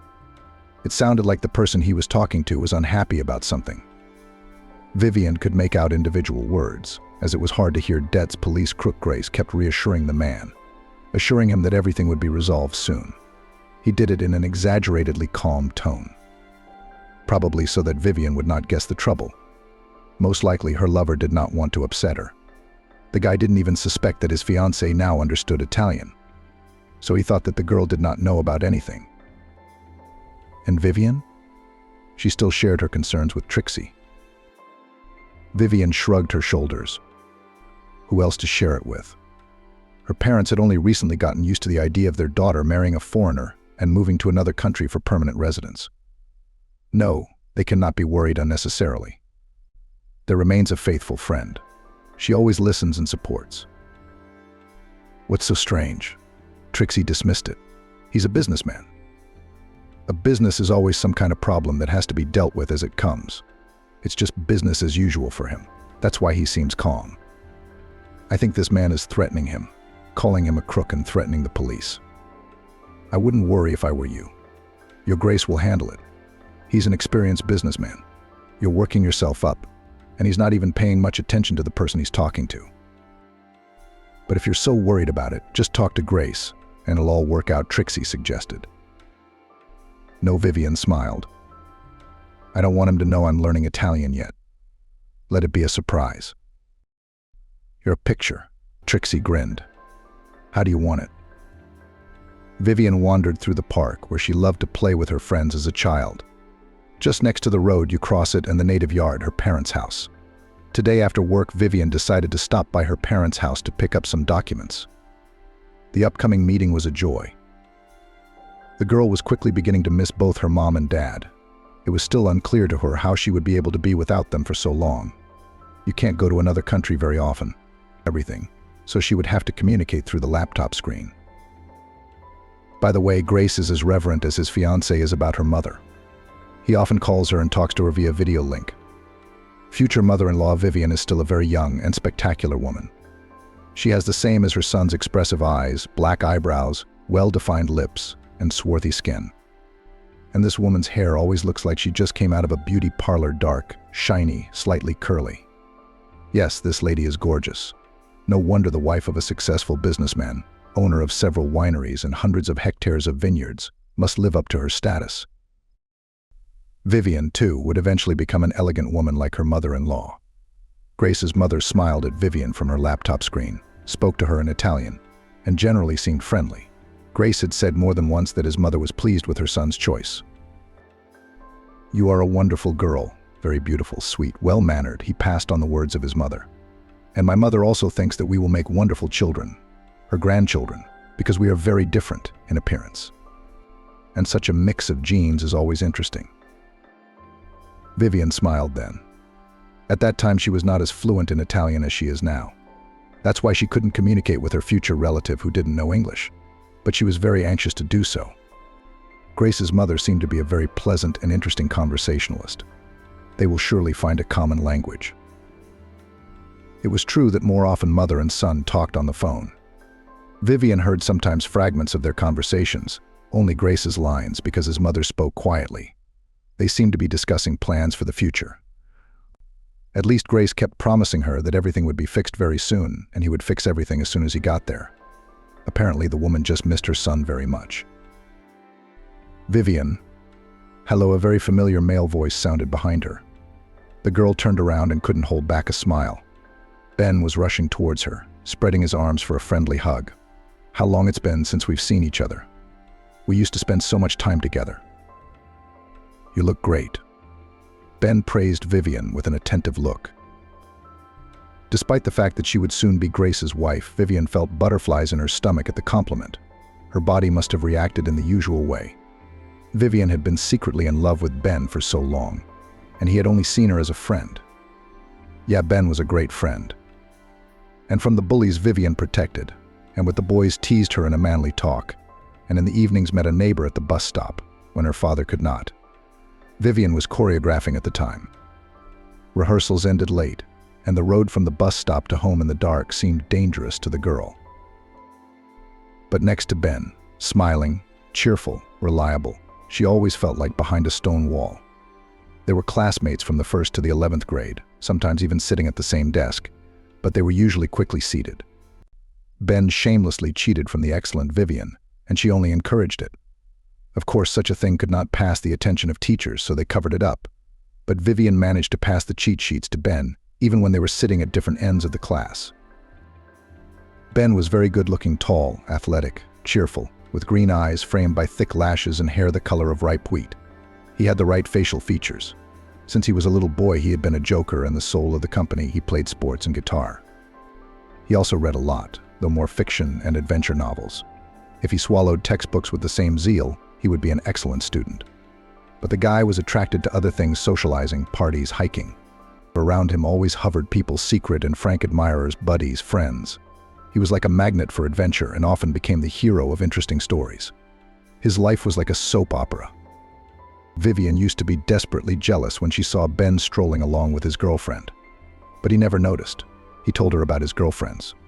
At first he admiringly described the girl's virtues, and after a while he shared his disappointment and sadness. Vivian always listened to his friend and, if necessary, supported him with a word or gave valuable advice. You understand me like no one else, Ben confessed more than once. It's even strange, as if you could read my mind. It's because we grew up together, she smiled back. I guess that's why it's so easy with you. It feels so good. Vivian nodded in response. She felt exactly the same way, only she also wanted Ben to hug her, to kiss her, to hold her close. Only Vivian had never once even hinted to the guy about her feelings. Why not? Because she was afraid, I guess. Because what if confessing would push Ben away from her? And even if it didn't, it would make things awkward between them. It's not going to be as easy and pleasant as it was before. No, let it go on as it was. However, once Vivian was still close to opening up to a childhood friend.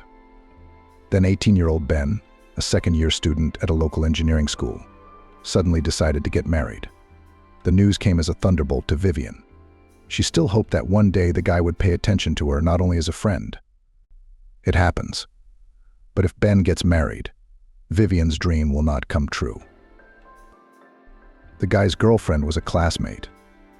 Vivian often saw them together. She was a spectacular person, with a lush shape and bright red hair.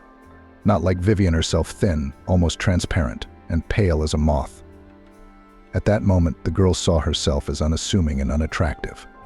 At least Ben's future wife certainly outshone her with her brightness and temperament. Before the wedding, Ben walked around a little anxious. He tried to behave as before, joking, having fun, making jokes. But Vivian could see that her childhood friend had something wrong with him. Why did you decide to get married so early? One day she dared to ask a direct question. I still have to study and study. I'll have to work here. What about university?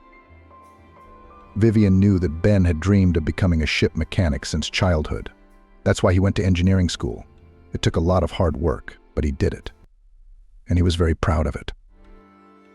You see, then looked seriously at Vivian. Ben, she's expecting a baby, so there's not much of a way out. Do you love her? Vivian blurted out before she could think about what she was saying. Yes, I do. Of course I love her, Ben said, a little uncertainly. How many tears Vivian had shed afterward, face buried in her pillow. Now she felt sorry not only for herself, who had lost her last hope of happiness with the man she loved. She felt sorry for Ben, too. She'd realized during that brief conversation that her friend was clearly unhappy, not by accident, because of circumstances. It had happened that way. Of course, Ben would marry the girl. He's always been honest and responsible, and then he'll spend the rest of his life suffering with a wife he doesn't love. Vivian sobbed over this life tragedy that could never be undone.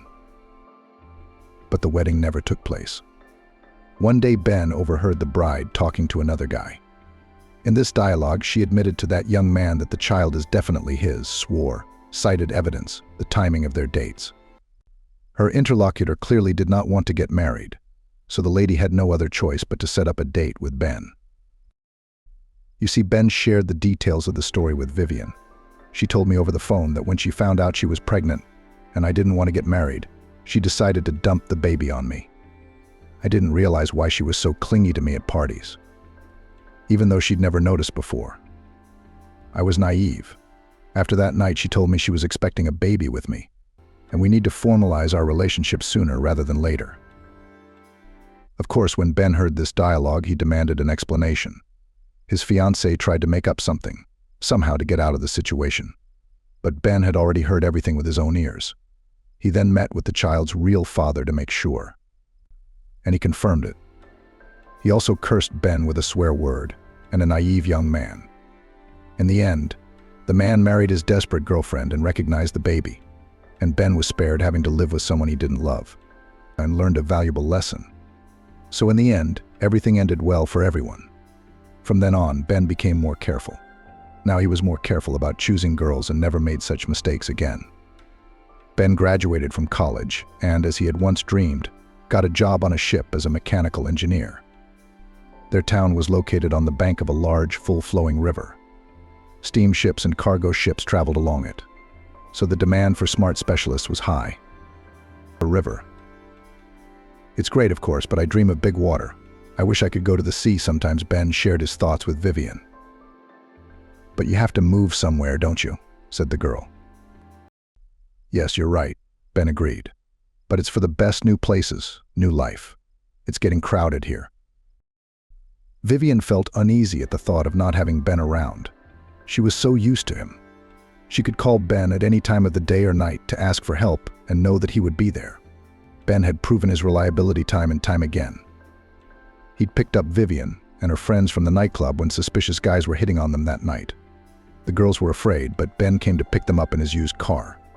He had just recently gotten his license at the time, and his father had bought him a practice car. Ben, with the repair of the roof at his father's cottage, Vivian helped. His parents even jokingly called the neighbor boy their son-in-law. He didn't mind. And once there was a funny case, Vivian stayed the night alone. Her parents had gone to the village to visit relatives. It was summer, it was hot, and suddenly the girl noticed a huge spider on the wall. She'd never seen such a thing before. It was the size of her fist. Of course, the girl squealed loudly and then dialed Ben. He rushed over and spent an hour trying to catch the monster. Finally, the guy managed to cover the spider with a pelvis and shove it into a jar. Later, it turned out to be the pet of their upstairs neighbor. He kept rare insects in his terrarium, and this spider escaped during feeding, and on some passages got to Vivian's apartment. The girl was grateful to Ben for all these situations. To know that you have a person who is always ready to help, it is worth a lot. Of course, Vivian didn't want him to go anywhere out of town, although her childhood crush, as she thought, had already passed at that point. But a trusted friend is even better. Lovers quarrel and separate, but friendship is forever. And now they met by chance in the park and were very happy to see each other. "Are you going to your parents?" Ben asked. Yes, Vivian smiled at him. "I'm getting the papers together because the wedding is coming up. Then we're going to Italy right away." "Italy?" Ben grimaced. "You've thought this decision over so well, haven't you?" "Of course I have. Why are you reacting this way?" "Why don't we sit down on the bench and talk?" Ben suggested. Vivian nodded. She didn't mind. She always enjoyed spending time with a friend. "You see," the boy began, as they settled down on the bench under the lantern. "It's a shame about that one, Grace." "His name is Grace," Vivian corrected angrily. She didn't like it when Ben called her fiancé so disparagingly. "All right, Grace is kind of slippery, insincere. I've seen him a couple times, but I've noticed that he's going out of his way to make everyone like him, and everyone's falling for it." "Everyone but you?" "Yes, except me." Ben nodded his head. "Don't you think you're making a big mistake now? You're safe here. You have friends, parents, a job, an apartment. You're protected from every angle and out there. I can't protect you there." That last sentence struck a deep chord in Vivian's soul. Ben. He was so used to protecting her that he was afraid to let her go to a foreign country because he couldn't look after her. "I don't need protecting," Vivian smiled at him. "Grace and I love each other. We have a wonderful relationship. I saw Trixie the other day. She says your husband's having some business problems." "What a talker," Vivian said jokingly. "Yes, I was sharing my worries with her. Grace was discussing his problems with someone on the phone. Well, it's okay, he'll get over it. Businessmen have problems all the time. They happen all the time. I wish he'd solved his problems first, then gone to his fiancée." Ben shook his head. "A normal man would have done that." "You're acting like the strict older brother I never had," Vivian grinned. "But it feels good. If you'd gotten to know Grace better, you might have liked him." "I doubt it." Ben shook his head. "He's slippery. He's got something dirty on his mind. I'm a good judge of character. That's why I almost married that redhead who tricked you into getting pregnant." He reminded Vivian of an incident from his youth. She thought the boy was going to smile and say something funny, but he only shook his head seriously and said, "Well, you compare. I was almost a child then, an 18-year-old kid. I'm not that man anymore. I can see Grace is up to something. I don't want you to be his victim or a means to some end." "That's ridiculous. He loves me. That's what Trixie tells me. And that Italian looks at you with admiration. He anticipates your every wish and showering you with gifts. But you good and honest girls don't need much. You're easily fooled." "But what do you think it would profit Grace to marry me?" Vivian put her hand on Ben's shoulder. A friendly, soothing gesture. "Money." a marriage of convenience. But that's silly. He's a rich man. I'm the daughter of middle-class parents. So what's the catch? Are you sure he's that rich? Did you ask him for his real estate documents? Did you even look at his passport? Did you see his income statement? What are you talking about? No, of course not. I didn't ask him any of that. It's obvious. He lived in Italy, he drove around in fancy cars, and he paid for us everywhere. He gave me expensive gifts, and even paid for our wedding. A modest dinner at a restaurant. You don't need a lot of money for that. And your presents aren't that fancy. Trixie told me all about it with delight. Of course he had her fooled. But bouquets of flowers, candy, even a dress. It's not like your rich man's that broke. Even a student can afford that. Is that really the point? Vivian was getting angry. Why are you even picking on him? I'm sorry, Ben suddenly softened. It's just that I'm very, very afraid for you. You know, worried. Don't be. I'm going to be fine. I'm going to be great. I hope so. The conversation with Ben had thrown Vivian off balance. Until that dialogue, she'd thought she was doing the right thing. But her childhood friend had touched a note of doubt in her soul. Vivian herself was tormented by a vague premonition, something elusive. Grace behaved impeccably, still looked at the bride with admiration, still tried to please her in everything. He also showered her with compliments and spoke of their wonderful future together. But sometimes there was something in his gaze. Either discontent or contempt. The girl wrote it off as homesickness and concern about the affairs left so long in Italy. Probably Grace was worried about how things were going without him there. But nothing. Soon they will fly to Italy and live happily ever after. Just like in a fairy tale. It's a little scary, of course. Another country, another mentality. Everything is completely different. No friends around, no relatives. Ben's right about that. On the other hand, they will all come to visit her, and Vivian will gladly introduce them to a wonderful sunny country. Beautiful streets, gentle sea, smiling passers-by. Not at all like the streets of their hometown. Most importantly, she and Grace will be together. The feelings between them are so sincere and strong. Together they could handle anything. If Vivian had any doubts after her conversation with Ben, Grace, who greeted her with a wide smile and a warm embrace, immediately remedied the situation. He loves her. They will be happy together. That night, Vivian couldn't sleep. Grace was sitting in the other room, typing a message to someone on his laptop. It was a routine thing to read business emails, send replies. Big business requires constant involvement, the guy often repeated the phrase. Vivian liked that Grace seemed so easygoing, cheerful, and even a little joking. But at the same time, when it came to business, he was collected, responsible, serious. You couldn't go wrong with him. Grace, of course, is good in himself, with such a nice heaven and a coven. But Vivian wouldn't be living in a crib, more like a palace. A rich, handsome Italian is in love with her, and is ready to do anything for her. Vivian could not imagine such a thing even in her wildest fantasies. No, the girl always knew what young people like. This was evidenced by the numerous compliments and the corresponding looks of guys. Vivian, back in school, was often called for dates, and at the graduation she was constantly invited to dance. The girl was even tired and wanted to sit a little and take a break, only afraid to offend the cavaliers. But still, Grace is so handsome, so rich, and so smart. He needs a girl to match him. A Hollywood actress or a top model, no less. And he chose her, a simple girl. Pretty sure, but not a star or the daughter of wealthy parents. It's weird. Too much like a fairy tale. Trixie was jealous in a good way, and even asked Vivian to look around to see if there was a suitable suitor. Why? It would be wonderful to have a childhood friend suddenly at her side. Of course, Vivian would try to introduce Trixie to someone. Grace, it turns out, has a lot of brothers, even if they're not siblings. He's an only child himself. Trixie's cute, even though she's self-conscious about her supposed fullness. Isn't she a bride? And what wonderful photos Vivian will take in Italy. She already has a page on the internet where she posts her work and praises it. Even asks to sell some pictures. They are really beautiful. Vivian knows how to notice interesting and unusual things. But Italy is a completely different nature in architecture. Exotic, colorful. Vivian already anticipated the future excitement on her page.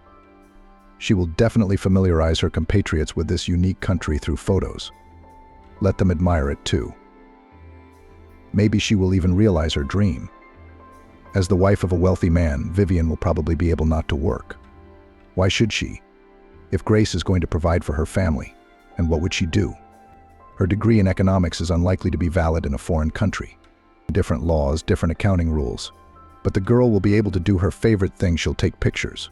Who knows, maybe in the future it will bring her not only pleasure, but also money. And if not, it's okay. Now you don't have to worry about finances. Grace is incredibly rich. It's a very nice addition to the man you love. And then the phone rang. Grace. Someone was on the video conference. Vivian was all ears. No, she wasn't the type to eavesdrop on conversations out of curiosity. She just wanted to check herself to see how far she'd gotten in her Italian. Matthew, one of Grace's cousins, was on the line. First, the boys greeted each other, exchanged news, and in this short dialogue, to her satisfaction, Vivian understood every word clearly. But then the conversation took a strange turn. The girl understood everything, but she forgot to think about her success in Italian. The content of the dialogue was too suspicious and disturbing. "Well, are you going to get the money soon?" Matthew questioned. "And you think this kind of thing is quick?" Grace's voice sounded annoyed. "The wedding, the moving. Then there's still time to get it ready. So why don't we start preparing now? What's the holdup?" "No, you can't scare her off. You don't know anything about these things." Vivian froze on her bed. What was that now? Was it really about her? What should she be prepared for? What would scare her off? Somehow this all sounded very unpleasant. And then I remembered what Ben had said about Grace being slippery. He did seem that way now. "Are you sure your plan will work?" Matthew clarified with a clear threat in his voice. "I'm sure it's almost done. Just the finishing touches are left." "Well, watch this, or you know you're in debt. And if you can't pay it back in money, we'll take it another way." It won't come to that. Grace tried to speak in a steady voice, but it was clear that he was in anxiety. With that, the brothers said their goodbyes and Grace went on with his letters. And Vivian? Of course she could not sleep now and kept going over the details of the strange conversation. And she liked that conversation less and less. This Matthew, whom Grace called brother. He'd spoken to Vivian's fiancé in a dismissive manner, not unlike a cousin and business partner. Matthew was threatening Grace, and the latter was talking about some plans, money, and debts. Vivian's first impulse was to approach her fiancé and ask him directly about everything, but the girl held back. That was not the way to do it. If Grace is really deceiving her, he will come up with something convincing this time. If the groom was honest, Vivian's suspicions might offend him. It's not nice to know your significant other doesn't trust you.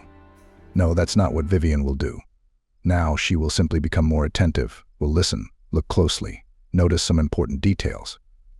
Eventually, the girl will find out the truth. For the next few days, nothing unusual happened. Grace was as charming as ever. Vivian even relaxed a little, forgot about the accidentally overheard conversation. The groom had a hypnotic effect on her. His gaze, his warm embrace, and his words that seemed to be able to pacify, to make her feel happy. With no one else had Vivian experienced such feelings. Vivian had not experienced such feelings before. And yet, when Grace once again called her mother from Italy via video call, Vivian turned to listen. She was in the kitchen at the time, Grace in the living room. The girl was washing dishes. The water was running noisily in the room. That was probably why Grace was convinced that the bride had not heard the bell. But Vivian, after her fiancé's strange conversation, did not blame herself for her excessive curiosity.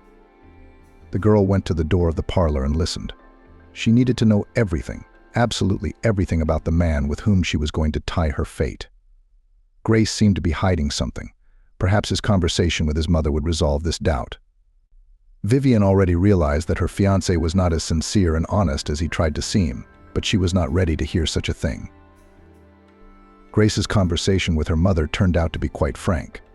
He opened the girl's eyes to the situation in which she found herself. "Hello, son," the woman said affably, looking up from the screen at her son. "Hi, Miss You and little Lulu." Vivian smiled. She knew that Italians had a very strong attachment to their mothers. and thought that was a rather lovely fact. Here now, the grown-up Grace had unashamedly confessed to his mother that he missed her and his little sister. "I wish you'd come back already. So is the wedding coming up soon?" "In a week. It's not much longer. Then we'll go straight home. We'll almost have to pack." "Does she know yet?" "No, it's too early to tell her. When we get to Italy, her relatives and acquaintances won't be around. It's a very different situation. I shall have much more influence over her there." Vivian froze. There she was again. They're talking of some dangerous plans for her, intrigues. What was going on at all? Vivian suddenly realized she didn't want to go to Italy, and Grace could hardly be trusted. "You're so smart," the woman on the other side of the screen said with pride in her voice. "Your father was the same way, but you're even smarter.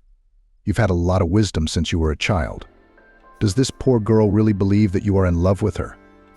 You're so handsome and she thinks you're rich." "Poor thing" is the most hurtful expression for Vivian's blonde, this woman, future mother-in-law. She smiled so affectionately in her face and called her beautiful, while she herself is like an evil stepmother from a typical fairy tale. "You know I know how to be gallant when necessary. We will take into account," she said. She just lost her head over me. And it's so easy. A very simple task. She's as naive as a child. Well, all the better. "You bet. Back in Italy, when I took her and that friend of hers for a ride in the rental car, I negligently forgot to remove the rental tag from the passenger seat. And she didn't notice. She believed I owned an expensive sports car. She was so surprised. You should have seen her at that moment." "There's nothing to be surprised about. She doesn't understand Italian, so she didn't realize it. By the way, are you sure your fiancé doesn't know the language?" "They don't. She can only translate a few words of Italian, that's all. She's not very bright at all. Lucky for us. Maybe we shouldn't be so frank in front of her." "Don't worry. First of all, we're talking fast, so she won't get the point. And second of all, she's in the kitchen right now doing the dishes. The water's running. That fool doesn't even know I'm talking to you." "That's good, my boy, because I have a lot of questions for you." "What kind of questions?" "I think we've talked about this a bunch of times. But let's go over the basics again. How are you going to tell the girl that you're going to live in a tiny apartment in Rome instead of going to our non-existent estate with huge vineyards? That's nonsense. I'll say that I have business in the capital and will stay in my studio apartment here for the time being. I've already rented it for a few weeks. Oh, it's costing me a lot of money. At first I let the dust in my eyes, rented cars, took them to clubs in Italy, gave them gifts. Now I live in her apartment. I save money, like a hotel, but I have to buy groceries and cook dinners for her to maintain influence on her. Now I've got this rented apartment in Rome. It's okay. If it works out, you'll cover all your expenses and pay off some of your debts," Grace said. "Yeah, the most urgent debts have to be paid off soon. Ultimo is harassing me, threatening me. He doesn't want to wait any longer." "I told you not to mess with him," the woman said with concern in her voice. "I thought I'd make good money with him. But that's how it turned out. Now I got to make it work. First of all, you'll pay off the motel debt, and then you'll take care of the bank loans. See if we can get out of this debt hole of ours. I'm sorry I can't help you." "Come on, Mom, you're always so supportive, aren't you?" Vivian stood at the door. She'd already realized that Grace had lied to her. Lied to her from the start. He wasn't a businessman, he was in debt. And Ben wasn't his cousin at all. Grace owed money to dangerous people. He's been pushed to the wall, and the charming Italian is desperately looking for a way out. The fancy cars aren't his. They were rented. The apartment where the newlyweds planned to go after the wedding was also rented, although Grace claimed he'd recently bought it with money he'd earned. Vivian had noticed the pride and fire in his eyes. It was horribly disgusting. It's also frightening, disturbing. It was not clear what part she, Vivian, played in this scheme. What was she to do with it? Mother and son continued their conversation in full confidence that no one would hear them, and if they did, they would not understand. "Your fiancée, doesn't she know anything?" Grace asked. "No, why should she?" She grinned. She's in love with me, like Juliet with Romeo. She looks at me with loving eyes and agrees with every word I say, so it won't be hard to convince her to sell the apartment, especially once we're in Italy, away from her family. Then I'll give the money to Ben, and Ultimo will finally be off my back. Vivian felt as if she'd been hit over the head with a bag. That's it. Turns out Grace was in on the whole thing because of her real estate. Yeah, her parents bought her an expensive apartment in an upscale neighborhood. You can get a lot of money for that, and she needs the money, Grace. That's what her plan is. A young, charming con artist has run up debts. She's being threatened. She needs to pay the money back fast. So the bastard comes up with a brilliant plan, except it's not going to work. What luck that Vivian once decided to go to these language courses. A chill suddenly ran down her spine. She was scared. She is alone with a person who is probably a criminal. At the very least, she definitely had some dealings with Ben, and the latter is a real criminal by the looks of it. Grace is a scary person. I don't know what she's capable of. And Vivian is alone here, all alone. She took her cell phone out of her sweatshirt pocket, and without leaving her observation post, began to write messages. To whom? She texted Eden, of course, out of habit. He was always there for her in difficult situations. And now, his presence and support would be of great help now. Vivian did not leave the door of the parlor. The conversation was not yet over. What if she found out something else interesting? She did. Grace and her son went on to discuss how they'd gotten to Vivian in the first place. It turned out that the criminal couple made their money by seducing rich female tourists of all ages, staying in their rooms overnight, and then disappearing in the morning with jewelry and cash. As a rule, the women were embarrassed to go to the police. Of course, who would want to admit they'd been duped? A young swindler charmed you, complimented you, then cleaned you out and ran away. Ladies in that situation don't look so good, to put it bluntly. Yeah, even if the victims had gone to the authorities, Grace was virtually impossible to find. He chose a different part of town each time. Each time, he'd change his appearance a little bit and use an assumed name. And of course, the guy would find out where the cameras were in the hotel beforehand and try to stay out of sight. It was a win-win. Except it didn't make much money. Grace had debts, lots of debts. First, bank loans. The guy loved the high life, vacations, expensive cars, brand name clothes. He shamelessly took loans, which then, of course, had nothing to repay, because Grace did not work. He had no education, no desire to work for anyone. That's why Grace got involved with Ben one day.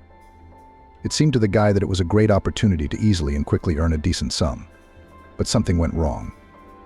Grace ended up owing dangerous people. They kept calling him, threatening him.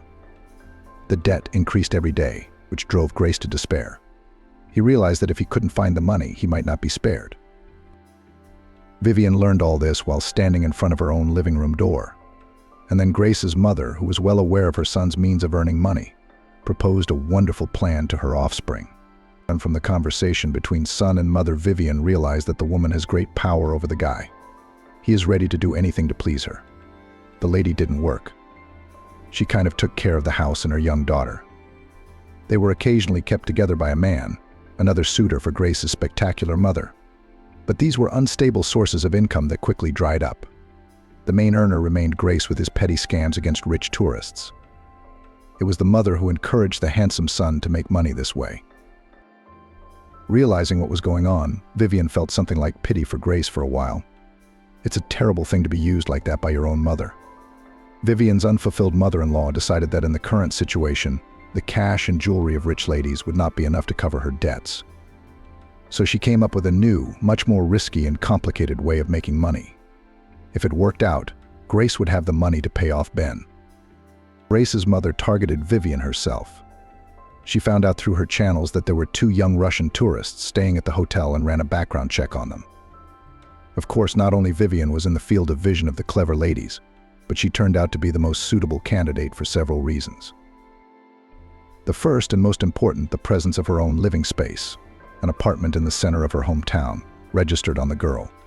Yes, Grace's mother had access to that information. I had to pay a small sum for the database, but the benefit of owning valuable information many times exceeded the cost of the purchase. Secondly, Vivian herself was the perfect victim. Young, inexperienced, gullible. First Grace's mother, and then he himself had watched the girl for days before acting. Hearing this, Vivian shuddered. She was being watched. She was so happy and enthusiastic she didn't even notice anything. Vivian was lucky that mother and son decided to discuss this whole story in great detail and talked about plans and even remembered the past. Now the girl was aware of everything. Further, the conversation between Grace and his mother turned to everyday topics. The weather, the health of some common relatives, the mischief of the groom's little sister Vivian.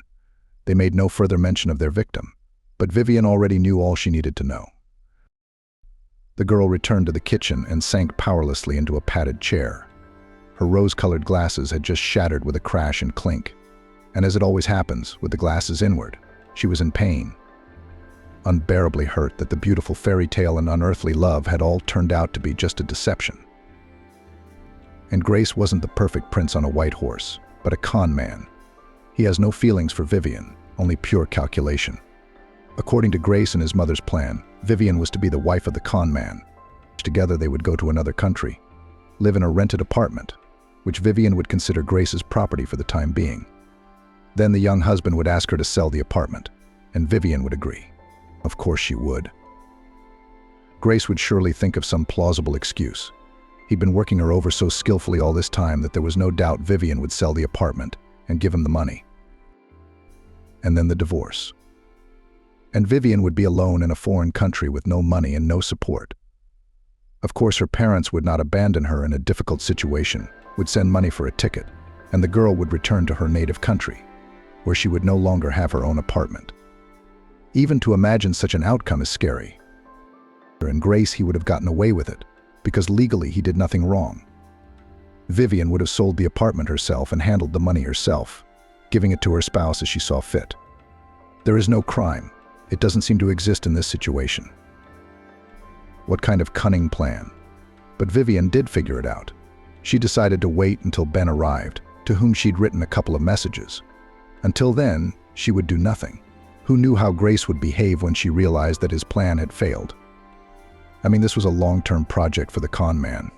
The guy invested a lot of time, effort, and money to impress Vivian and create the image of a rich groom. The con man had to go to a lot of expense. Oh, he's going to be pissed. It would be better if Vivian wasn't alone at the moment of exposure. But the girl did not hold back. After speaking to her mother, Grace entered the kitchen with a fond smile on her lips.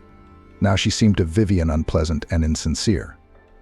But only half an hour ago she had been admiring the dimples on her lover's cheeks, which appear when he smiles, admiring and feeling happy and loved. "Shall I help you, my love?" Grace asked, pushing Vivian away from the sink where she was washing plates. "I'm getting used to the royal life. In my house you won't be doing kitchen duties, dishes, washing, or laundry." Here Vivian couldn't take it anymore. Restrained anger, despair, and frustration burst forth in a mighty torrent. "Of course I won't be a maid in your house," exclaimed the girl. "I shall never be in your house at all, because you have no house at all." Grace, perhaps for the first time since the day of their acquaintance, looked confused. The boy flapped his long eyelashes and shook his head. "I know everything," Vivian repeated calmly, looking into Grace's eyes. She was triumphant at this moment. He thought she was a naive simpleton, an easy victim, trying to take advantage of the inexperience of a girl in love. Well, you got the wrong girl. Vivian isn't that simple. "How did you know that?" Grace seemed to realize there was no point in denying it. "You spoke too frankly to your mother," in the purest Italian Vivian blurted out. Grace's eyes widened in surprise. Yes, as the girl had once planned, she had impressed him with her knowledge of Italian, just not in the situation in which it was supposed to happen. Grace was angry. The girl noticed it at once. A bad glint appeared in his eyes. His hands clenched into fists so white his knuckles turned white. Vivian tensed. She was afraid. She suddenly realized that she had been wrong to snap, wrong to change her decision to hold on until Ben arrived. But Vivian didn't show her fear. "Get out of my apartment," she sternly ordered her estranged husband. "Right now I'll pack your things and leave them on the doorstep, and then leave immediately, or I'll call the police." "I will," Grace whispered, slowly approaching Vivian.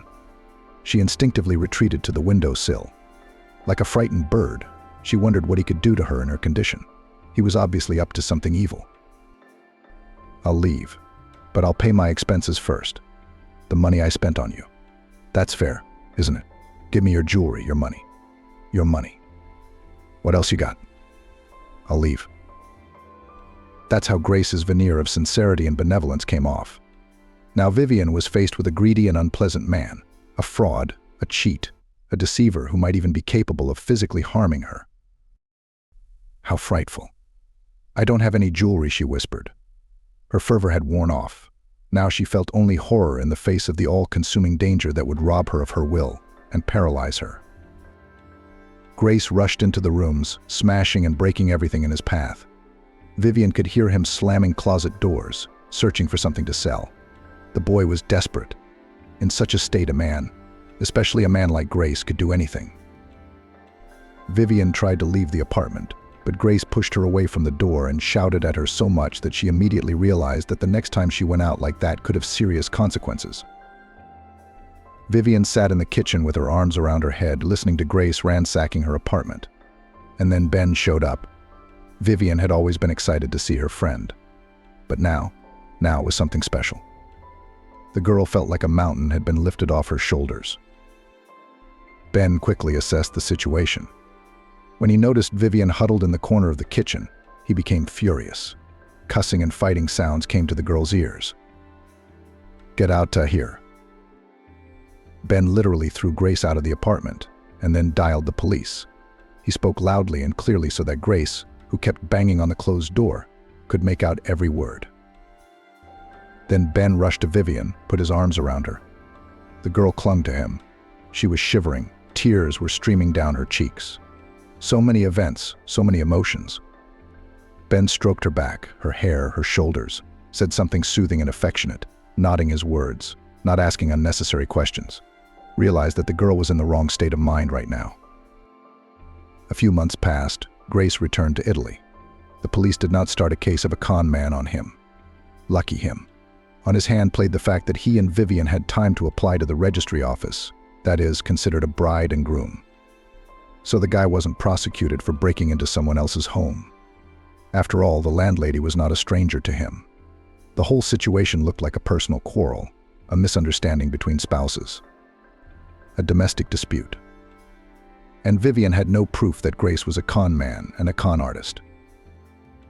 The Italian left America a pauper. Vivian didn't know how he'd gotten over his failure. She didn't really care, by and large. Vivian posted her story on every travel forum she could find. She detailed how she had fallen for the scammer and even posted pictures of Grace. Perhaps it would help at least someone to avoid meeting the scoundrel. Vivian was not long worried, thwarted wedding. For it wasn't long before she received another proposal. This time from Ben. Then, that terrible evening, sitting on the kitchen floor, the young people frankly talked. It turned out that Ben had been in love with Vivian since childhood and therefore was very jealous of her overseas fiancé. And then when he met Grace in person, he was the only one of the company who was not affected by the foreigner's charms. "I mean, you were in love with me?" Vivian stared at the boy. The surprise that followed this confession, for the time being, even overshadowed the emotion of Grace's disclosure. "I was your secret admirer, and you thought of me only as a girlfriend." "You've said that many times yourself," Ben smiled. "All I had to do was watch your many affairs from the sidelines and wish desperately that I could be one of those guys someday." "What fools we were," Vivian laughed. "Thanks to that Grace of yours. He really is an angel, isn't he? It's thanks to him that we've finally gotten it all straightened out. I've had a crush on you since first grade. But I didn't think I'd be attracted to you as a guy. That's why I became your friend. So I could at least be there for you, keep you safe." Anyway, Vivian was getting ready to get married again, only with a completely different man. This time she had no doubts or worries. Everything was going right now.